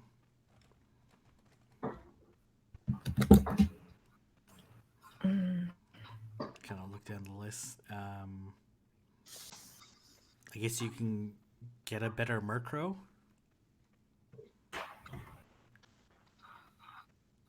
You could execute. Is that Fear Grass or is it Grass and Psychic still? It's I'm pretty sure it's Grass Psychic. Grass Psychic. Grass and Psychic. Confusion. You piss off some fighters and have some seed bombs left over. That's true, and you have the ancient power for the fires. Exactly.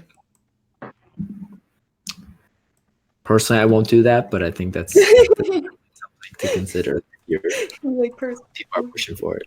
Yeah. Yeah, no, it's I don't know if there's anything else. It's not too game changing. Maybe Magnemite. Magnemite, yeah. I have one maxed. Ooh. Yeah. Before they nerfed Thunderbolt, it made total sense. I think it's the option if you don't have double Legacy Magneton. Yeah, it has some decent play against. Well, I'm not sure. It's squishier than Magneton, I think.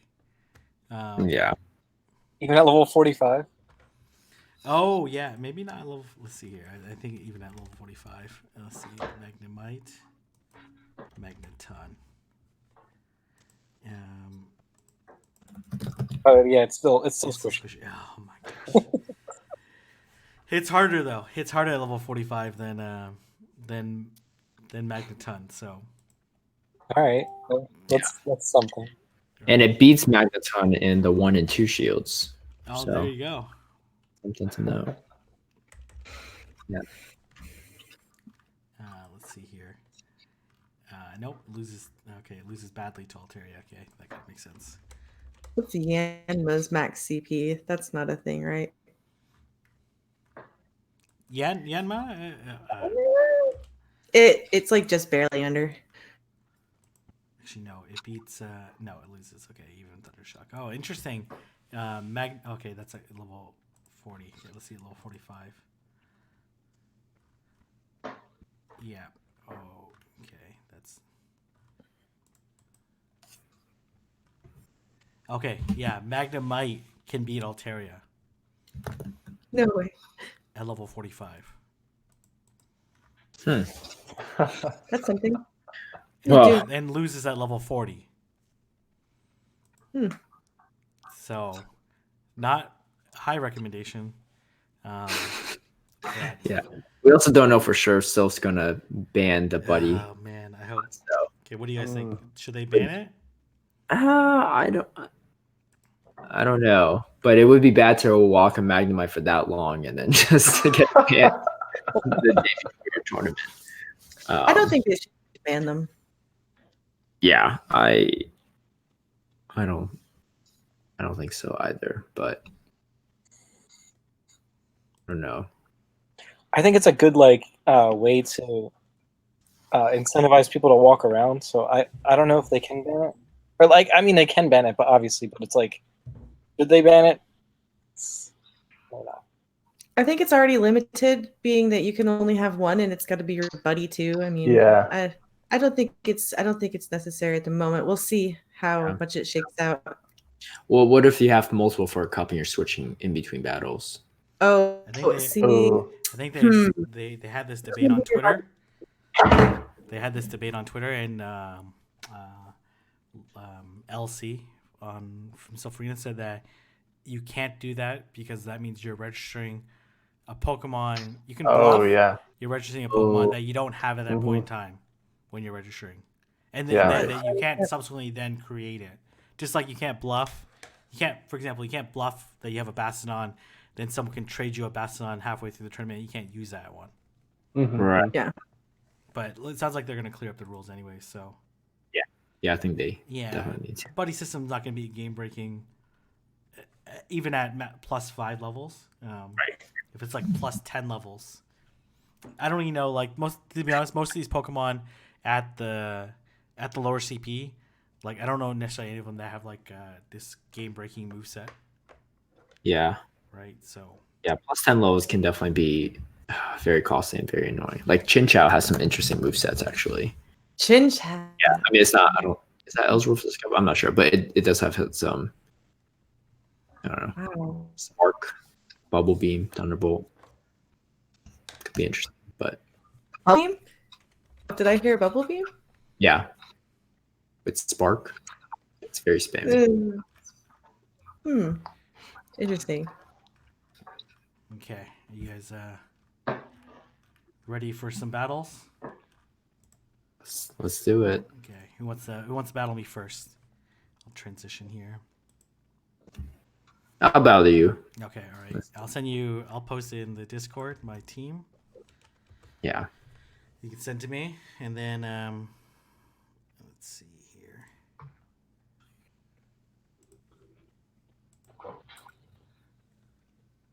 You want me to hop off the call? Yeah, sure.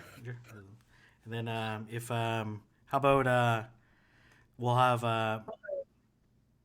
FPSticks and 4TheBattles do the casting. Sounds good. I will actually. I'm trying to think of how to do this. Actually, I gotta change this. Actually,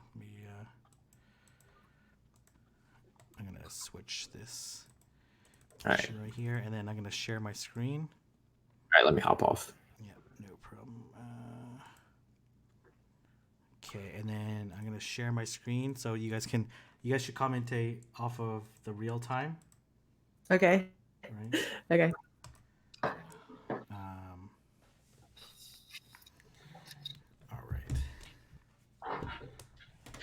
All right. There we go.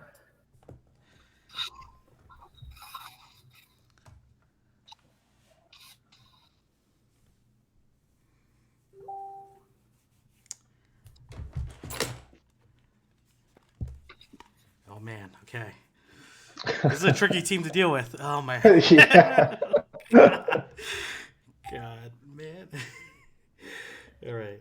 Let's see here. I don't think I have these renamed yet. Shoot, I should have renamed it beforehand. I think this is my old team. This is the.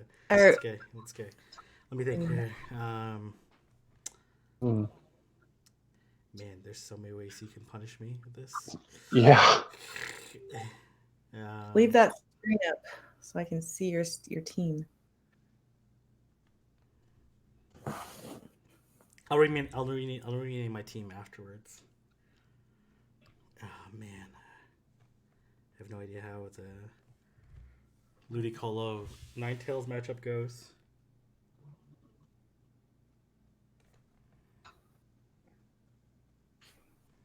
Actually, you know what? I don't. Oh man, okay.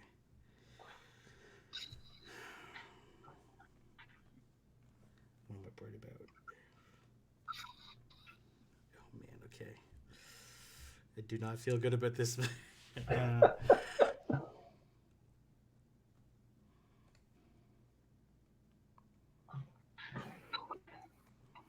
all right. We'll see how this goes. Can I read your teams? We got King's team. We've got Narcal, Wizcash, Alolan Marowak, Shiftry, Bronzong, and Alolan Ninetales. And for Caleb's team, we have got a double grassed strategy, which is, I think, what's currently freaking king out. And that is Ludicolo, Shiftry. And you took the screen off, so I can't see it anymore. Oh, did I take the screen off? Yeah. Wizcash, Bronzong. Oh, Alolan. They are going. I just now. All right, we've got it going. We've got King in a great position here. Let's see what Caleb's going to do. Oh, See with the draw shield. All Oh, right. he QSA'd me. Oh shoot, I should have known that. Go straight for the foul play. Oh my gosh, the heck. Snarl's ridiculous, man. He's gonna beat me to the next one too. Another foul play. We're gonna get to see what Shift Creed can do here. Mm-hmm. In theory, this should be a losing scenario for Shift Tree. Jesus. Look at how much that does. I haven't actually seen this matchup. It's gonna cause. Look at how the Shift Tree can get shields out of a flyer. That's nice. Shift Tree's definitely not tanky at all. Well, this is not great for me. Wins the matchup, but down a shield. I think I'm down. I think I am a couple seconds behind you. And now this Alola Sand Slash is going to Farm Town with those powder snows.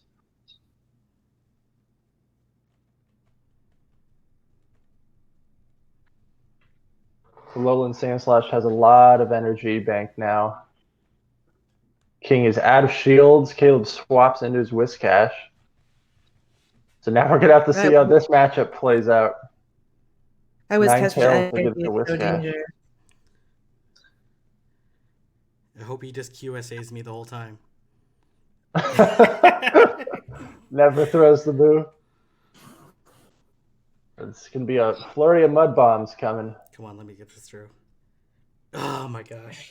Wow.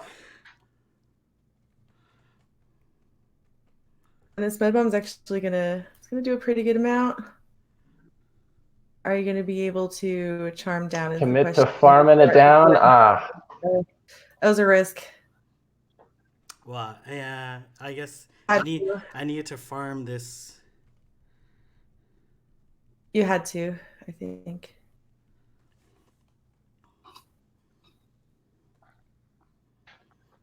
Oh, don't blizzard me. Okay.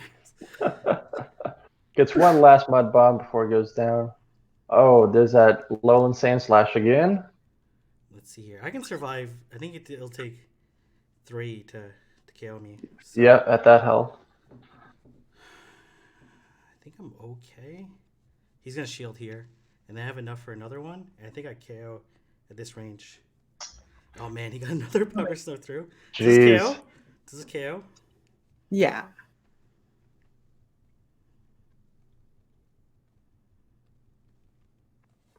Whew. Nice. GG. Man, that Noctowl Shift Tree matchup did not play out how you would expect it to. You know what? I gotta always anticipate. Sometimes you gotta play the player. Like I gotta anticipate that he's gonna QSA me, so I'm not gonna throw the charge move right away. Right. Anticipate the QSA, switch into an Altaria, get the mud bomb on the Altaria. I don't know. I think somebody did that too. Okay, so oh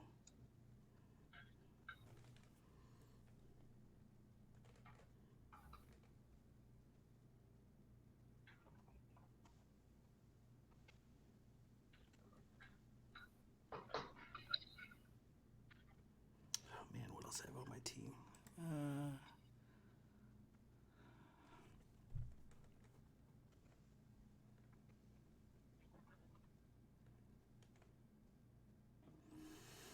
Oh man. Okay. All right.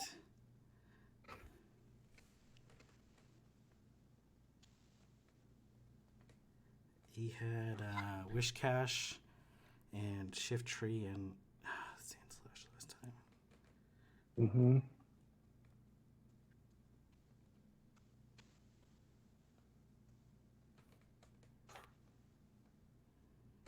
Okay, let's fight fire with fire. In this case, grass with grass. Can you see his screen yet, Kim? I can't see anything. Oh, you guys can't see my screen? I can see you looking at the teams. Yeah, I can't see it. Just click on my thing. Yeah, I can see you just locked in. That's where it is for me.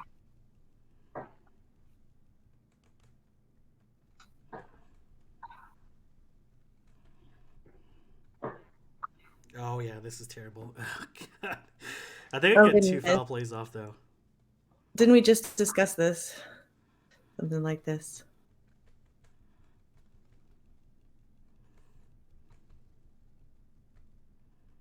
Oh my gosh. I lost the team. That's okay, whatever. Oh man. More to farm, I guess. I want to see. I think we're on the same spot. We're gonna do. Man, if he has a lone sand slash in the back, then I'm done for sure.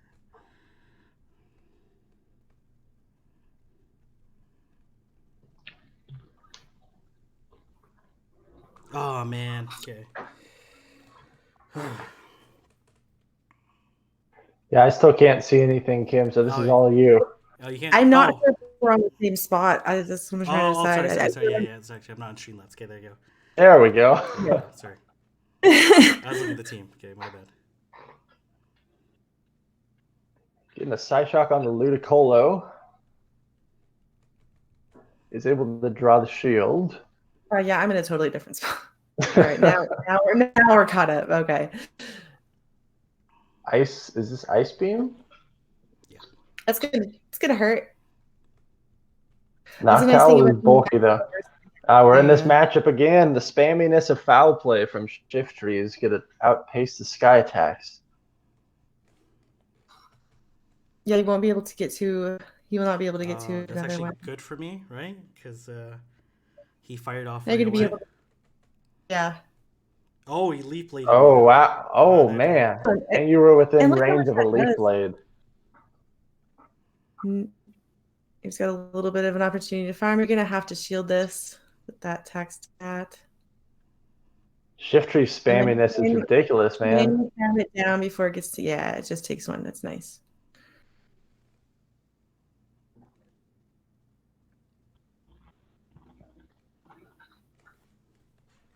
And then this should just take it right out. Oh man, yeah. It's a ridiculous team to fight. Oh man, okay. Charm Ninetales putting in work. Ninetales is like okay against his team. Obviously the Bronzon would wall it. If he brought bronze, is he Bronzon? Okay, sorry, I'm gonna switch back to Discord so you guys. Let me just move to this side actually, so I guess I'm not. He does have Bronzong. I don't know if he's brought it in yet though. And it's okay against Sand Slash as long as it doesn't have a Gyro Ball. So it has like 5. It has like 3 positive matchups. One like 3 very positive No, 2 very positive matchups. Like 1 positive matchup. I have no idea the matchup against Ludicolo goes. Yeah. And then the Sand Slash matchup is slightly negative, but I can win it if I catch the Bulldoze, then obviously I lose too.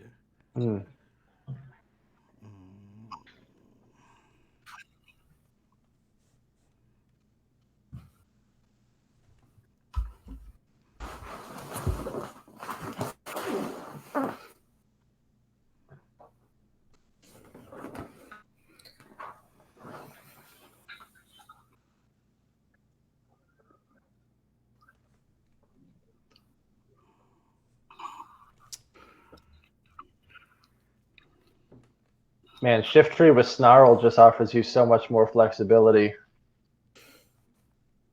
Now that you're not locked into having to run Razor Leaf on it. Yeah, I think it's making an amazing safe swap in this meta. How many?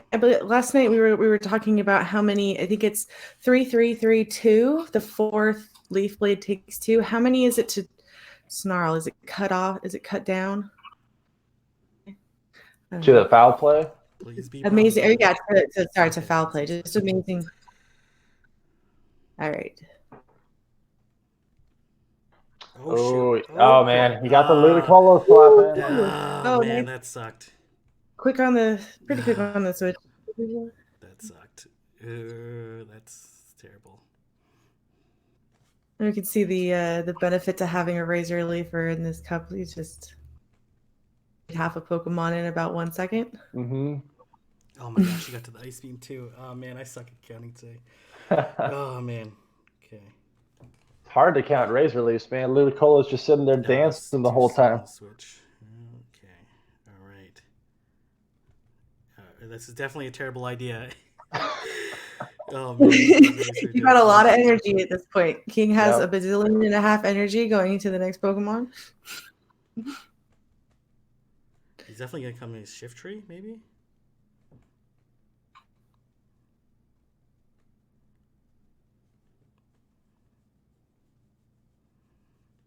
Gonna try to farm down with the Alolan Sand Slash. Oh, good shield. Gets a shield. Yep, okay. All right. We can't. Not really too much of a farm down. Oh man, my wish cash is so low. Oh, nice. Nice. That shift tree is gonna get melted. See how much a Leaf Blade does to We're gonna get Ninetales. to see Wow. quite a bit. That is That's no a lot. joke. That is no For how joke. quick that Leaf Blade comes out, that is no joke. No, that was Wow. excessive. That was excessive. You could just get like 3 of them. The thing is, it's not a great matchup. Even if he ice punches me here, like then I'm gonna keep doing charm damage. So let's see if he bulldozes me. He ice punches me. And these powder snows don't do very much, so he's totally at risk of getting hit by another Psy Shock. It's also going to get a lot of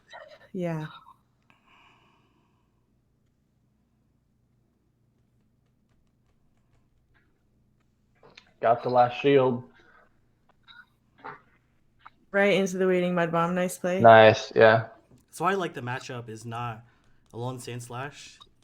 That's why I like Ninetales. Good matchup against Alolan Sand Slash. Yeah, because the only benefit you would have to running Gyro Ball in your Sand Slash, like, is that matchup, right? Like, yeah. What would that even offer you? All right, Kim or Alex, who wants to go next? I'll battle. GG's. All right, GG's. This is why I'm not running Ludicolo on my team anymore. You almost had me there. Yeah. I probably should have run Bronzon, but I noticed that you're running Whiscash in every lineup too, which is why it was the last giving one me some trouble. I was actually hoping that you were gonna run Bronzon. Yeah. Did I win the lead on any of them? I don't think so, right? I think you called me on all of them. Ludicolo Ninetales is probably pretty close. Oh yeah, that was a decent one. Yeah. So you didn't get to see it, but I actually have Gyro Ball on my Alolan Sand Slash. Wow. Yeah. Okay. Yeah. And the main reason is because I'm trying to build another one. And I had Gyro Ball from Pharaoh Cup. So I was hoping to use the Gyro Ball against your Alolan Ninetales on a leader, some lock-in, but didn't work out. So because I was gonna say, like, if you ice punch me here, then I'm like at pretty good chance of getting another Psy Shock. Yeah. And at that point, I could have gone for Gyro Ball, but then I just would have lost against the Whiscash anyway. Yeah. Okay. Should I turn this off? Mm-hmm. I'll turn this off. Yeah. For the battles. Yeah, you can hop off then. Yeah. How about we have Caleb and Alex commentate this next one? For sure. Are you running the same team as I am, Kim? Okay, I have no idea. Surprise! I guess I'm going blind.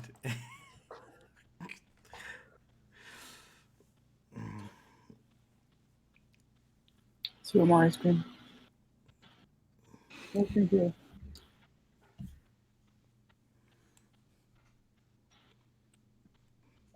you go. Alex, you can see my screen? Yep. Okay, perfect.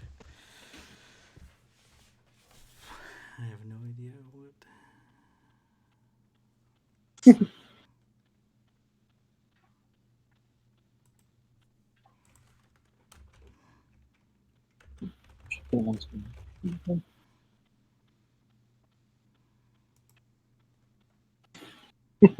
Oh, the cat. It's camera shy.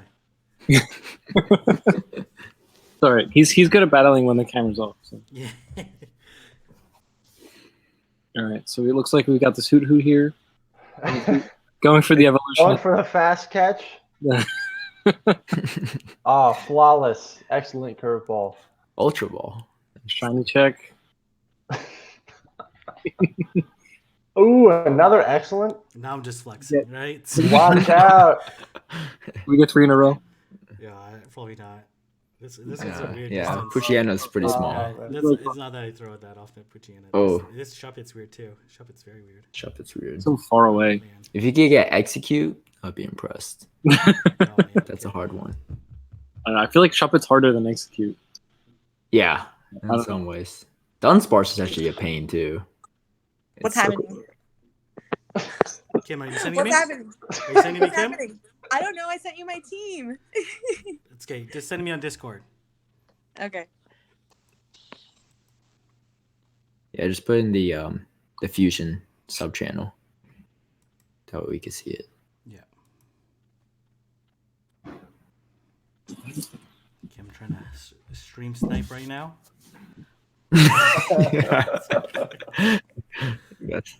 let's throw her off, commentate the wrong Yeah, thing. exactly. He's leading shift tree. Going in with double Dugons. Yeah. And a level 45 Caterpie. Yeah. I feel like Dugong would be so overpowered in this cup. Oh my gosh. Oh Because yeah. it beats Wish Cash. Ugh. I guess it loses their bronze on, right? Yeah, it loses to like the steel types, but Yeah. Oh, but it could just debuff them too, Just make them So annoying. annoying. Yeah. Yeah. it has water pulse for like Bulba Pass and whatnot. So Would it beat Alone Sandslash or? Well, I guess Alone Sandslash probably wins because of the double resistance. yeah, But you hit Yeah. Water Pulse. Could be solid. Especially because most don't have that gyro ball option.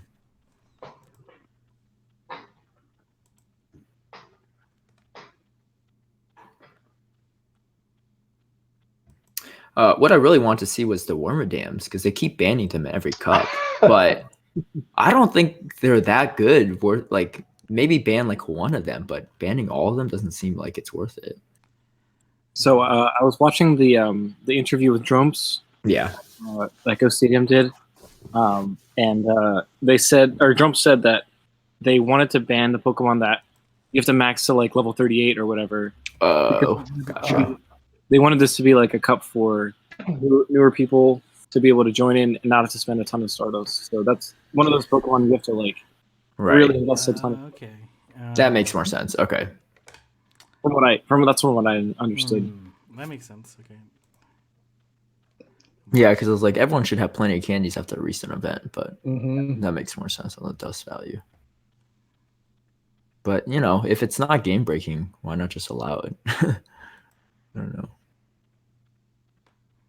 Yeah, it's not like the Wormadams would they be Right. that good in this cup? I guess Yeah. they deal with Bronzon. Mm-hmm. Okay matchup against Altaria, but still losing, right? Pretty sure it still loses. Let's I see. think so. Yeah. Like especially Plant Wormadam. I think like Timeless might have Oh, been yeah. the only meta that was like semi-relevant. Even then, it's not that great. Well, I think Trash Wormadam is the best one. Yeah. Yeah, for sure. Well, And Altaria I still feel- beats it, right? So Yeah, but that's Altaria. Like it does. It beats like all the grass types. It beats most of like Bronzong. Yeah, I guess it would be like not a huge player because it definitely loses to the fire types and probably the mud boys too. So, Yeah. Someone brought up an interesting point about license to draw on if they I don't should know have what's been happening. regionals. I don't know where King went. no, are you saying it to me? I have like 3 times. Wait, Let me post see. the DM. Just go to your go to your Facebook Messenger. No, I- you send me a battle. It's whatever. I don't need to.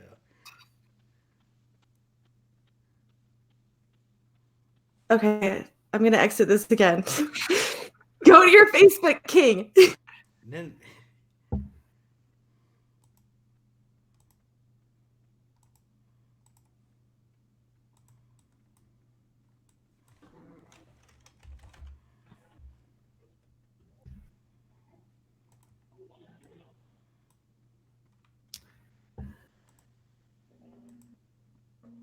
Yeah, but License Draw was saying how they should have potentially banned regionals because of the lack of candy available for different people, and also Oh yeah, that's a good point. yeah. I don't know. Heracross is actually pretty relevant. I will say that. I went against a Durant the other day. Ooh. I think we're running, yeah. I think we're running the same team. So let me know if she's Okay. running Wishcash, Shift Tree, Alolan Marowak, Bronzong, Ninetales, Noctowl. Yep. She's running Same team. Same team. Okay. Same exact team. All right. Yeah, Durant is very attack heavy, but it's pretty glassy at the same time. But it hits hard for anyone that might go against one. What's the moveset? Is it like Bug Bite, X's, or Iron Head?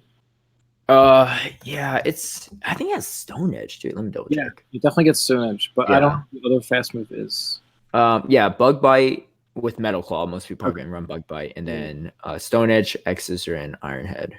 So my guess is probably X's and Stone Edge, because Stone Edge will take out all the ice types too.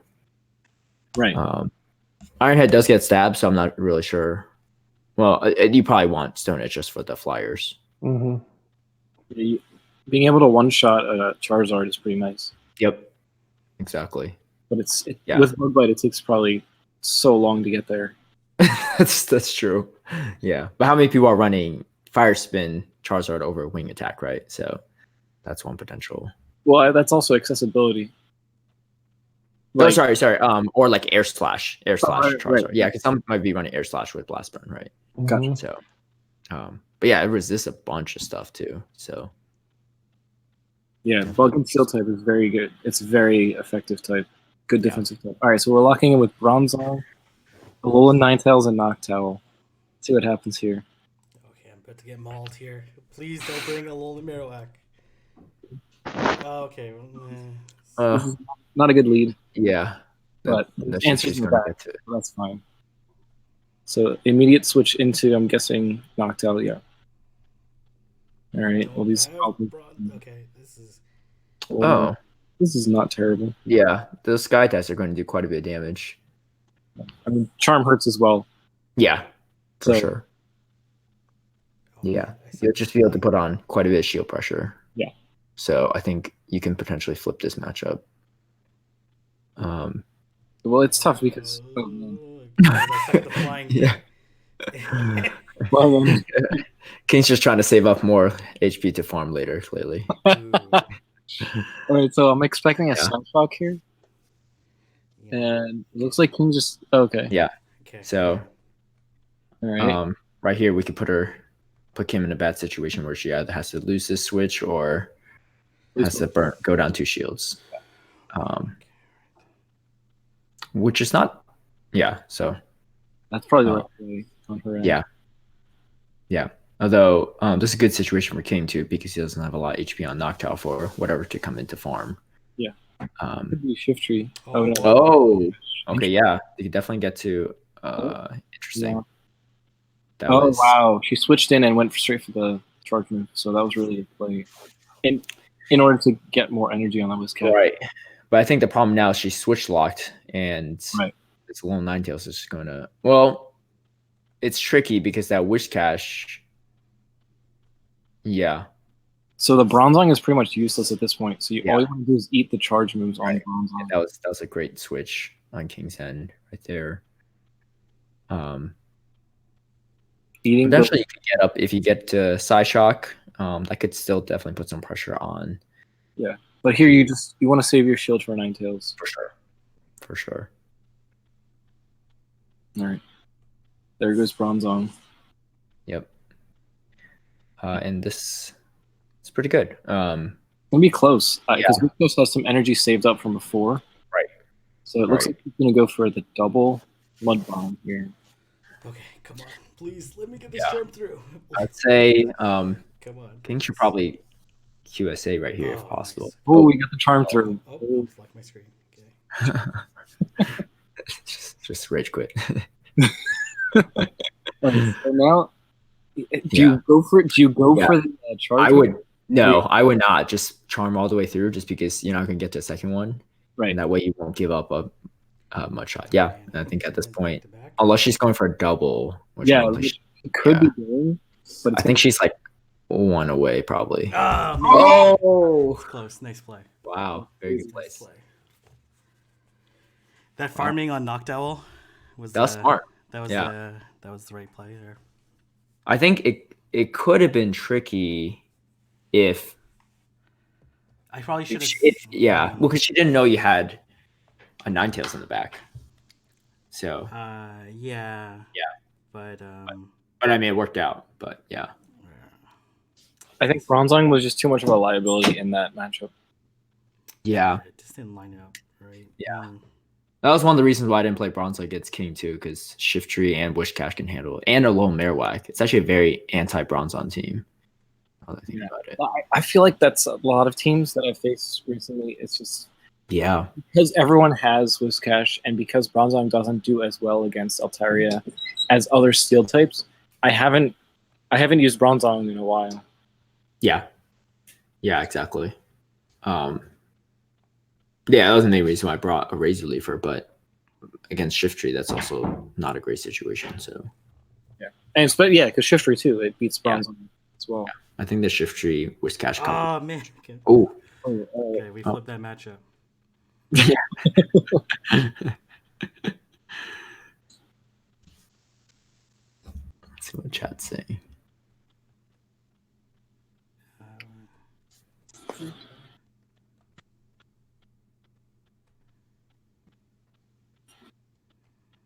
Right, so Shift Tree, Noctowl, and Whiscash.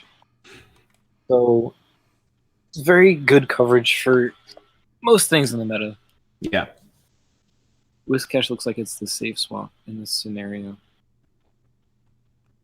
it seems like more people are favoring Noctowl these days. Not more, but like more and more people are over Altaria just because it doesn't get shredded by ice moves as quickly. Yeah, and Charm as well. And Charm, yeah, that's a good point. Yeah, especially if you're running Shift Tree as well. Yeah, for sure. It's very tough to overcome Charm as a Dragon type. Yeah. Yeah. But I mean, Altaria is so good because it has Sky Attack, which hits so many things for neutral. Yeah. Works super effective. Right, and it's so much bulkier than most dragons. Yeah. So in this matchup, I'm gonna auto switch to Noctowl no matter what, because like it's pretty safe against the rest of her team. Okay. Yeah. And like she's leading Bronzon, right? That's the only counter. Right. So Everything else is a win or a neutral. So, yeah. I think if she goes no, she's not going to go Whiscash though. So yeah, I think you're safe there because you don't have to play the like Blizzard bait game or not. Yeah. Oh, yeah, nice. But we know how this matchup goes. Yeah. Well, man, she's gonna double foul play me again. It's tough because you have to shield one of the foul plays. Yeah. Oh. Oh man, what the heck? What the heck? How did that happen? But yeah, it looked like you had QSA ready too. Yeah. I probably need to shield the first one. Yeah, because usually people don't bait on the first one. Yeah. But I don't think she'll bait on Leaf Blade on. She's gonna Leaf Blade bait. Oh, she did. You did get the extra fast move in, large move, so that really helps. I mean, I think this is not a bad spot to be in, just because. Because now you're going to force her to double shield, and she's probably low on energy at this point too, if not at neutral. And King goes for the double shield. But I think I can KO beforehand. She goes for a switch. Bronzon. I don't know if that was a good idea on her end. Did she switch or did she feint? She switched. So now she has a Bronzon locked in. Does she? It looks like.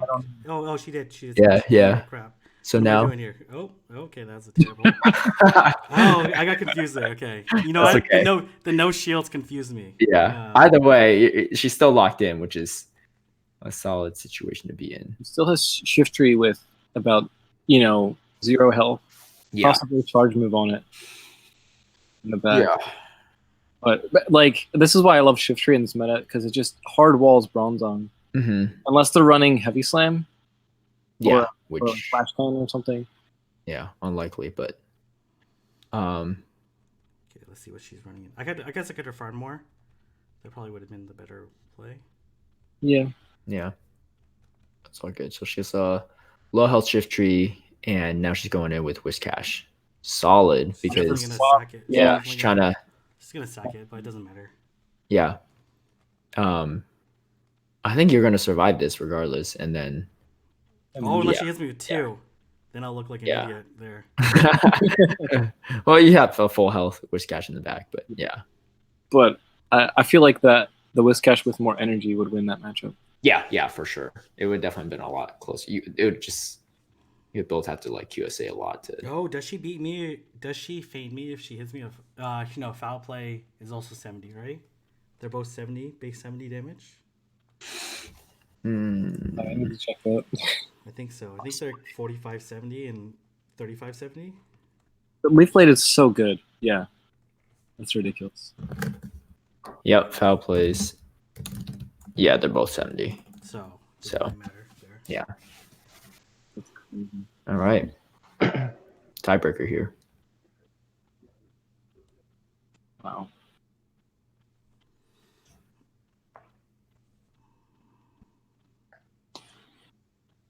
Yeah, it's crazy how spammy Shifter can be with those hard-hitting moves. Yeah.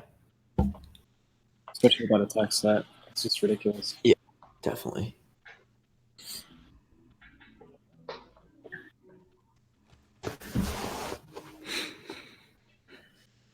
So a very similar team as before, except 19 was replaces with that. Okay. Don't lead Bronze Zone. Don't lead Bronze Zone. Okay. Yeah, that's good. Ooh.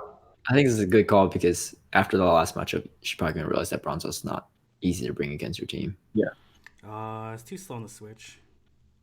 No, you still get to the Leaf Blade. Yeah. Oh, before her. Yeah. Nice. Because the Shifter is just so fast. Yeah. And like there's even if she successfully baits, you're gonna get to more Leaf Blades faster. So and she just sacks it. Well, it's probably the better call. Oh, okay. Here comes Yeah. But this is pretty solid situation because now you could just just go for foul plays. Yeah. I was gonna say keep it safe, but Well, foul play still does a ton of damage. yeah, for sure. Absolutely. Yeah. Oh, nice. And She's good at counting. And she was able to hit the charge as soon as you're ready to go for foul play. yeah, I mean this sets you up for a pretty good situation because Shifter's in the back. Yeah. So and you just save 9tails. This is a solid line at 6 king. It's better than mine. I have a feeling she's QSAing right now, so Probably, I'm yeah. just gonna wait till even energy.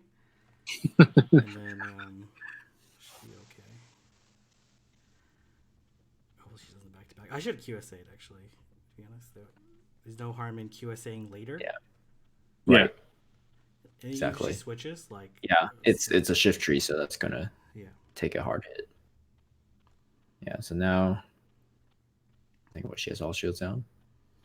Yeah. Or even shields. I don't think she has a shield. Oh, she's down. Yeah. I think at this point too. Oh god, I suck at this flying thing. It's the only one too, or it's one of the few ones where if you miss one, it's not even excellent. Versus some of the other ones you can miss one and still get an excellent. My only losing condition is getting double leaf bladed, so I need to reserve. There's no way.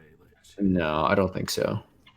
Although I will say that, I mean it'll be hard for you to get to the charge. Charm does too much damage to the shift tree. Yeah, too glassy. But those leaf blades did hurt a lot more than I thought it would. Well, here's the thing: shift tree. I think leaf blade does about 50 to 60% to 9tails. Yeah. Even if you land one, you still have to land another one. Right. Exactly. Yeah. So this game's really I was just gonna say if she gets this off without you. Yeah. Good game. GG. Okay. Yeah. Alex, I'm ready to get destroyed again. I don't know what you're talking about. But... Okay. I think I'm 1 for like 8 in our 3 matches. Something like that. So, anyways, okay. We'll wait for Kim to come back on. And you can send me your team over Discord. Sure. Oh, no. Send it over Messenger. Messenger. That's good. Okay. All right. Let me figure it out.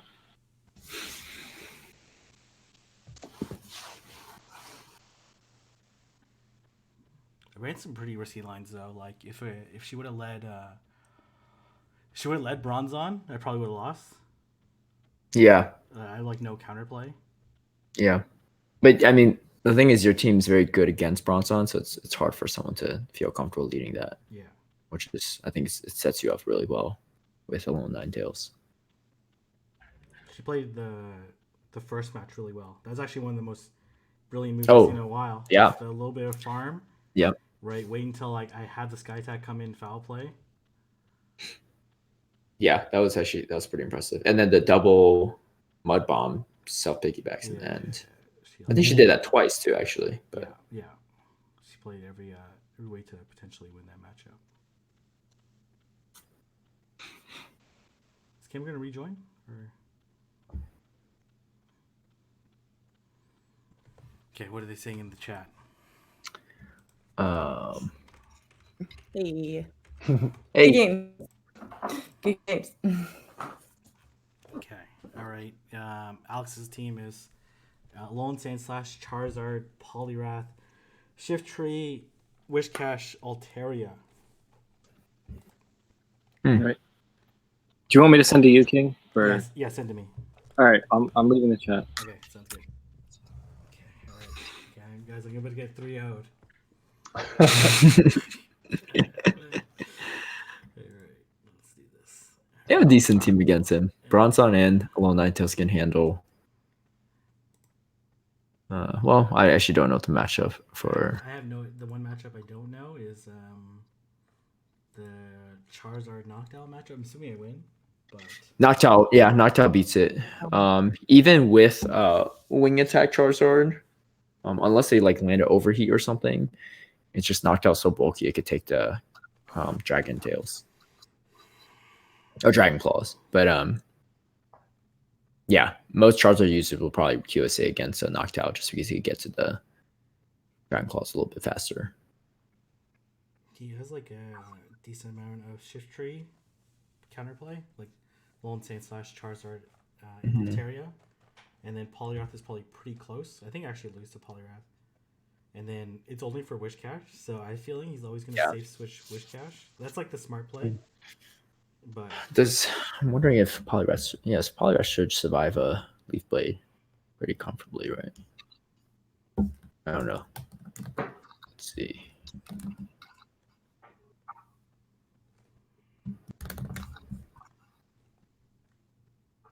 Yeah.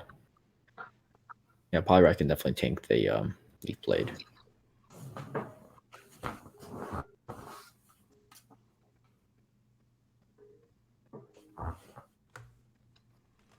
okay, all right, let's do this. Oh man, please don't have Shiftry.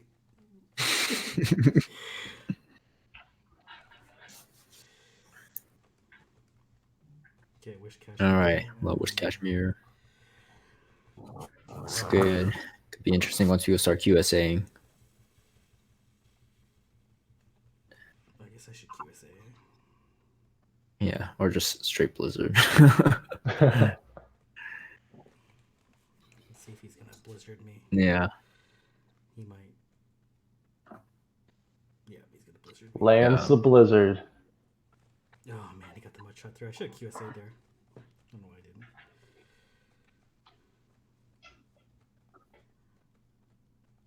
Oh man, he Does doesn't not shoot. get the Yeah. bait. Oh my gosh, yeah, he landed another mud shot through. Oh, that's terrible.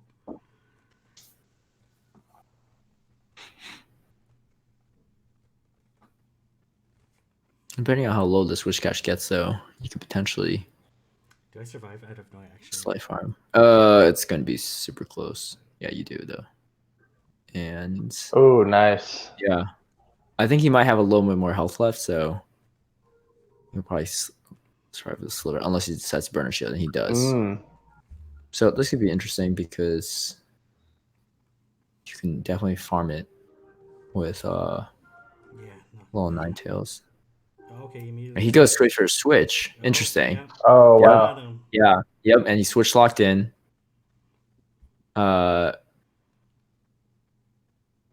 Which I don't know if I agree with. He probably should just let that go. But And 'cause now burns he's- his last yeah. shield on that Yep. too. And Yeah, Yikes. foul Yeah. play. yeah, Foul it's got to be play. foul play. Please. That's a good play. Oh, he leaf bladed me. What the heck? Come on. no. What the heck, Stark? It's What possible the that he was just going for the Oh man. for the bait 'cause he's coming from behind at this point. He has to play risky. But I think you're still in a pretty solid spot. You might have to double shield depending on he does get to it. Yeah. Solid. Okay. And then what did he have? Well, we don't know his third yet, but he's got a whisk cash that's very low. Yeah. Which cash it's not worth it. You're just gonna be able to farm off of it.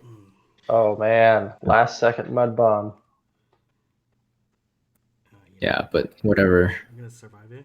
Yeah. And then, You'll survive it and then you're gonna hit whatever comes in. Oh, and then side shock. Oh, I have I was knocked gonna out. I have knocked out with the Dude. in the back. So. That'll hurt. I almost ice beamed. Yeah. But that was probably okay either way because now you still have a shield with knockdown. Oh too. yeah. So Solid win. even ice punch would have been fine to tank, but I would survive yeah, this for sure. that was well played. Yeah, I think I'm trying to think why he would lock himself in right there because I think that was I don't probably have a razor leafer, right? So Yeah. anyways, Yeah. and the shift tree. The thing is, like, I had my wish. I seen him do this before, and like if it was like knocked out wish cash and he beat my knocked out, I kind of get it, right? Because Yeah. it's a little safer. right. Or like if he had a knocked out and I took out his bronze on, then you could safe switch into it. You're not necessarily worried about it. But yeah. Yeah, I think one thing that he should probably look out for the second match is he was very weak to a low Ninetales and everything. He didn't have a counter at all.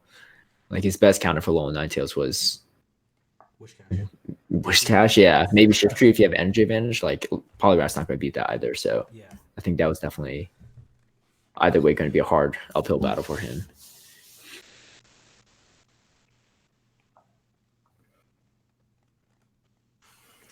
I thought I was like, oh, this is a brilliant switch.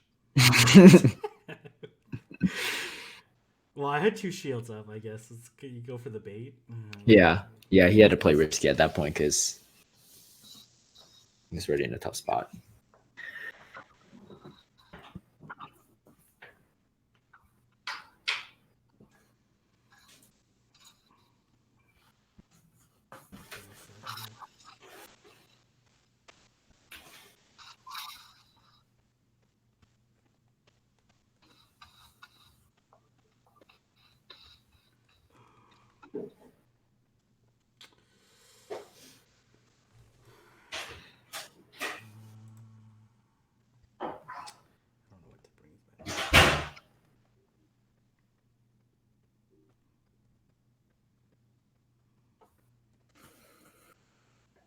Got to leave that crawdont in there. Throw some extra spice. He'll never see it coming. He'll never see it Snarl coming. bubble beam. Yeah.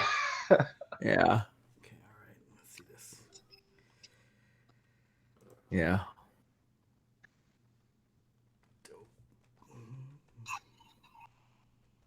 Oh, okay. Oof.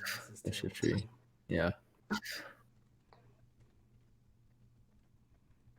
a good switch. Don't have loans. You do. Yeah. Yikes. Oh, yikes. Yeah, this is bad for me. Although the sky attacks actually do a decent. I mean, not a ton, but They do like more from Noctowl than they do from Altaria, I noticed. yeah.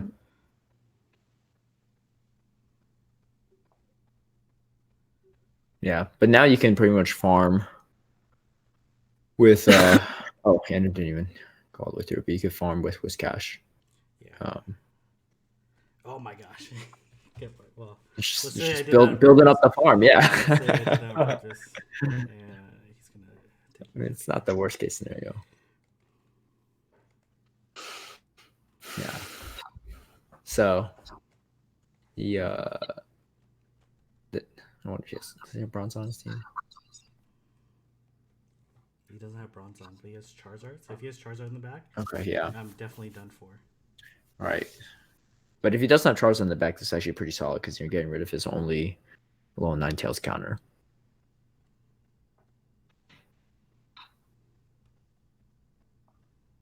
And you're probably going to have enough to get to a Blizzard. It's probably going to bring that shift tree in. Yep. Good quick switch. Got some charms on it. Whoa. Oh, Yikes. Oh, no. man. Wait. But Too it's good. is it wing attack or air slash? I don't think it's fire It's spin. fire. It's fire It spin. looks I like can see fire the spin, yeah. fires all around me. You know, if you burn his shields, you're pretty close to a Blizzard on that shift tree, so you could potentially still take it out. But A decent close match. yeah, but the problem, I guess, He's is just fire spinning me down. The farm down, Oh, man. no. Yeah, it's That is resisting rough. charm. my bomb. Yeah. Whatever. I'm gonna get see this match. Yeah. He was scared of the low Ninetales after the first one, so Man. that makes Oh, sense my. why he doubled up. I'm scared about a little Ninetales too. Get a nice parting gift there. This is the rank 6 wish cash right here. Oh, I needed a. Oh man, I don't know if I have like much play against. This is why not having that kind of hurts me. Mm-hmm. Yeah. At least I know it's fire spin, so I'm not sure that necessarily helps me. But Right. Well, Noctowl has a decent matchup, especially against the fire spin variant. Alolan Marowak. Alolan Marowak has a solid matchup too there, but Yep. I was actually Yeah. bringing Lone Marowak. yeah, no hard counters. Actually, Shift Tree honestly can hit Charizard pretty hard just because of how glassy Charizard is. But so glassy, those fire spins just do so much. Right. Yeah, you That's can true. probably just purely fire Blast, spin that blast. down and just get all the energy. Yeah. Yeah, with honestly some energy, if energy could potentially beat Charizard. But with Shift Tree, but it's probably not ideal.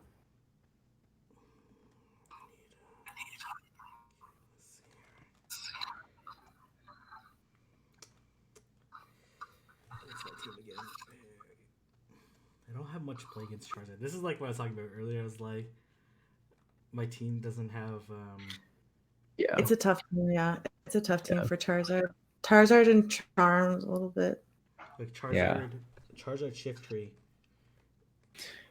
Yeah, like if Charizard picks up steam, it's definitely a good reason to potentially run Swampert over the other Mud Boys. But Yeah, or Quagsire. Quagsire is fine too, but Quagsire, yeah, Swampert Quagsire could be is- solid too. is Yeah, better. for sure. Okay, all right. All right, let's go in with the Okay, he's gonna lead little Charizard. Watch. Ninetales. He's gonna lead Charizard. Don't have Charizard lead, please. Okay, Wish Cash. I can take. Yeah, that's solid. You might switch straight Charizard though. In that situation, you definitely want to go Noctowl. Oh, he's staying this quite a while. Gonna Double. probably double up on yeah. Blizzard, The double. please. Blizzard lead. Blizzard. Back to back, deny the charm in between. Oh, you got Ooh, it. we got Yeah, a charm in that's between. good. Yeah. Yeah. Yep. And then I'm at a Psyshock now, I think. I think he really wants to get rid of this Ninetales, which is gonna set you up pretty well, even if he has Charizard later. Oh, and he shields. Yeah, he definitely wants to get rid of this Interesting. thing. Yeah. He must at this point. I I mean, probably it's- could yeah. shield this too, just because he's got something he does not want to face. No with his Charizard, Ninetales. no Yeah. Charizard in He might that. be. My guess is he might be running the Shift Tree Poliwrath lineup that he had before, and this is gonna tear through. Oh no, he does. Oh. That's He's weird. Charizard, for sure. Okay. Well, Oh, Noctowl, but he has this is Shift in good, the though. back. Ah, that was a huge mistake. Oh. Yeah. Oh, now it's got a little bit This of is this is advantage. tricky because the Blast Burn variant can. Nope. Yeah, he Ooh, went straight catches for the it. blaster. Got the right shield at least. Mm-hmm. Oh, nice switch. Oh, nice. Oh, Altaria. Oh, I didn't even know he had one on his team. Okay, well, that's not terrible, but the problem is, yeah, he's up with shield too. Down his shield, he's got yeah. a shield. Yeah, so Pretty the question terrible. is, you go for the bait, or you go straight for I- the Blizzard, and Oh, I could have baited, go. I guess. Yeah, that's true. I think Yeah, go for the but you know, you never know. Yeah, Mm. he's gonna because you're down a shield. He's probably feeling comfortable that he get to you. Oh yeah, that's true. Okay. Yeah, Could go for yeah. Interesting on place rank for him. 6. No. Yeah. Well, I'm done for. Oh man. Okay. All Yeah. right. Yeah, someone was telling me that double flash strategy is pretty solid against teams without Probo Pass too. Mm. Just because, especially with Charizard, because Charizard's going to really resist the Charmers, and so as long as you don't have the Altaria matched up against it. Well, he did Blast Burn. If he's at, oh man. Yeah, he's probably going. Oh, yeah, he's want to soak it Let's up. try. He's I've gonna. got a lot of it. Ooh, actually, Dang. it's probably. Oh man. I think it's probably a Dragon We Claw. need the bait there. It's gonna be a Dragon Claw. Oh, Blast Burn. Oh, Oh, he's Wing okay. Attack though. Oh, Is it Wing Attack? I can't really tell with the animation because I still see fire on the end. I thought it looked like Wing Attack though. Or maybe Yeah. No, can't be Wing Attack and Blast Burn. It was fire. It's fire. Okay, well, geez. Oh, yeah, that. It could be Air I Splash, needed to bait but there. If I baited there, then I better match up. yeah, it's still But if he calls my bait, then I lose. It's like a 50-50, I think. The obvious play is the Blizzard. Yeah. For me, right? So like, I think it's a 50-50. If the Blizzard goes through, then I win. If I bait and he shields, then I get the Blizzard just beforehand because I was like one mud shot over. Right. Well, Alex soaking up the sky attack damage on the Altaria was huge too, because you pretty much had to go neutral energy against Charizard later. Yeah, that's true. Yeah, that's a good play. And then the switch out to Charizard was nice. Avoid me to farming your Altaria. All right, well played, Alex. Okay, what fast move is on the Charizard? Fire Spin? Fire Spin. Okay. Yeah. You know what? Maybe because I was getting brutalized, I was just making up movesets like that. I was like, how did I get this so quickly? It must be Wing Attack. Anyways, what are your parting thoughts on Fusion?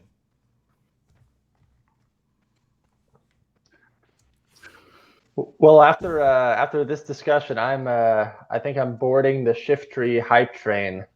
I'm very surprised at how it held its own against that Noctowl matchup. Like, those foul plays are no joke. You enter that matchup being the Shiftry, and you're like, oh, this is not good. But then you throw those foul plays and really flip it. So I'm digging on Shiftry a lot for sure. I think Wizcash is probably my number one baller in this, and possibly a Lillard Sandslash, but it's a Wizcash meta. I think he should be up at the top of the infographic. But with Shiftry counterplay, that's actually pretty good. It's like very difficult to deal with as the wish. Caleb? Yeah, I think a lot of people hyped up Altaria a lot when it first got released, when the meta got released, but I think there's definitely a lot of merits to running Noctowl over Altaria in a lot of situations, especially being able to survive a Blizzard from Whiscash is pretty huge. And then also being able to get to Sky Attacks a lot faster than Altaria can get to Sky Attacks. It's definitely crucial against the Shiftry matchup too, just because Shiftry can do quite a bit of damage in Altaria as well. And it is also definitely not a Ludicolo meta, so don't run that. All right, Alex. Final thoughts.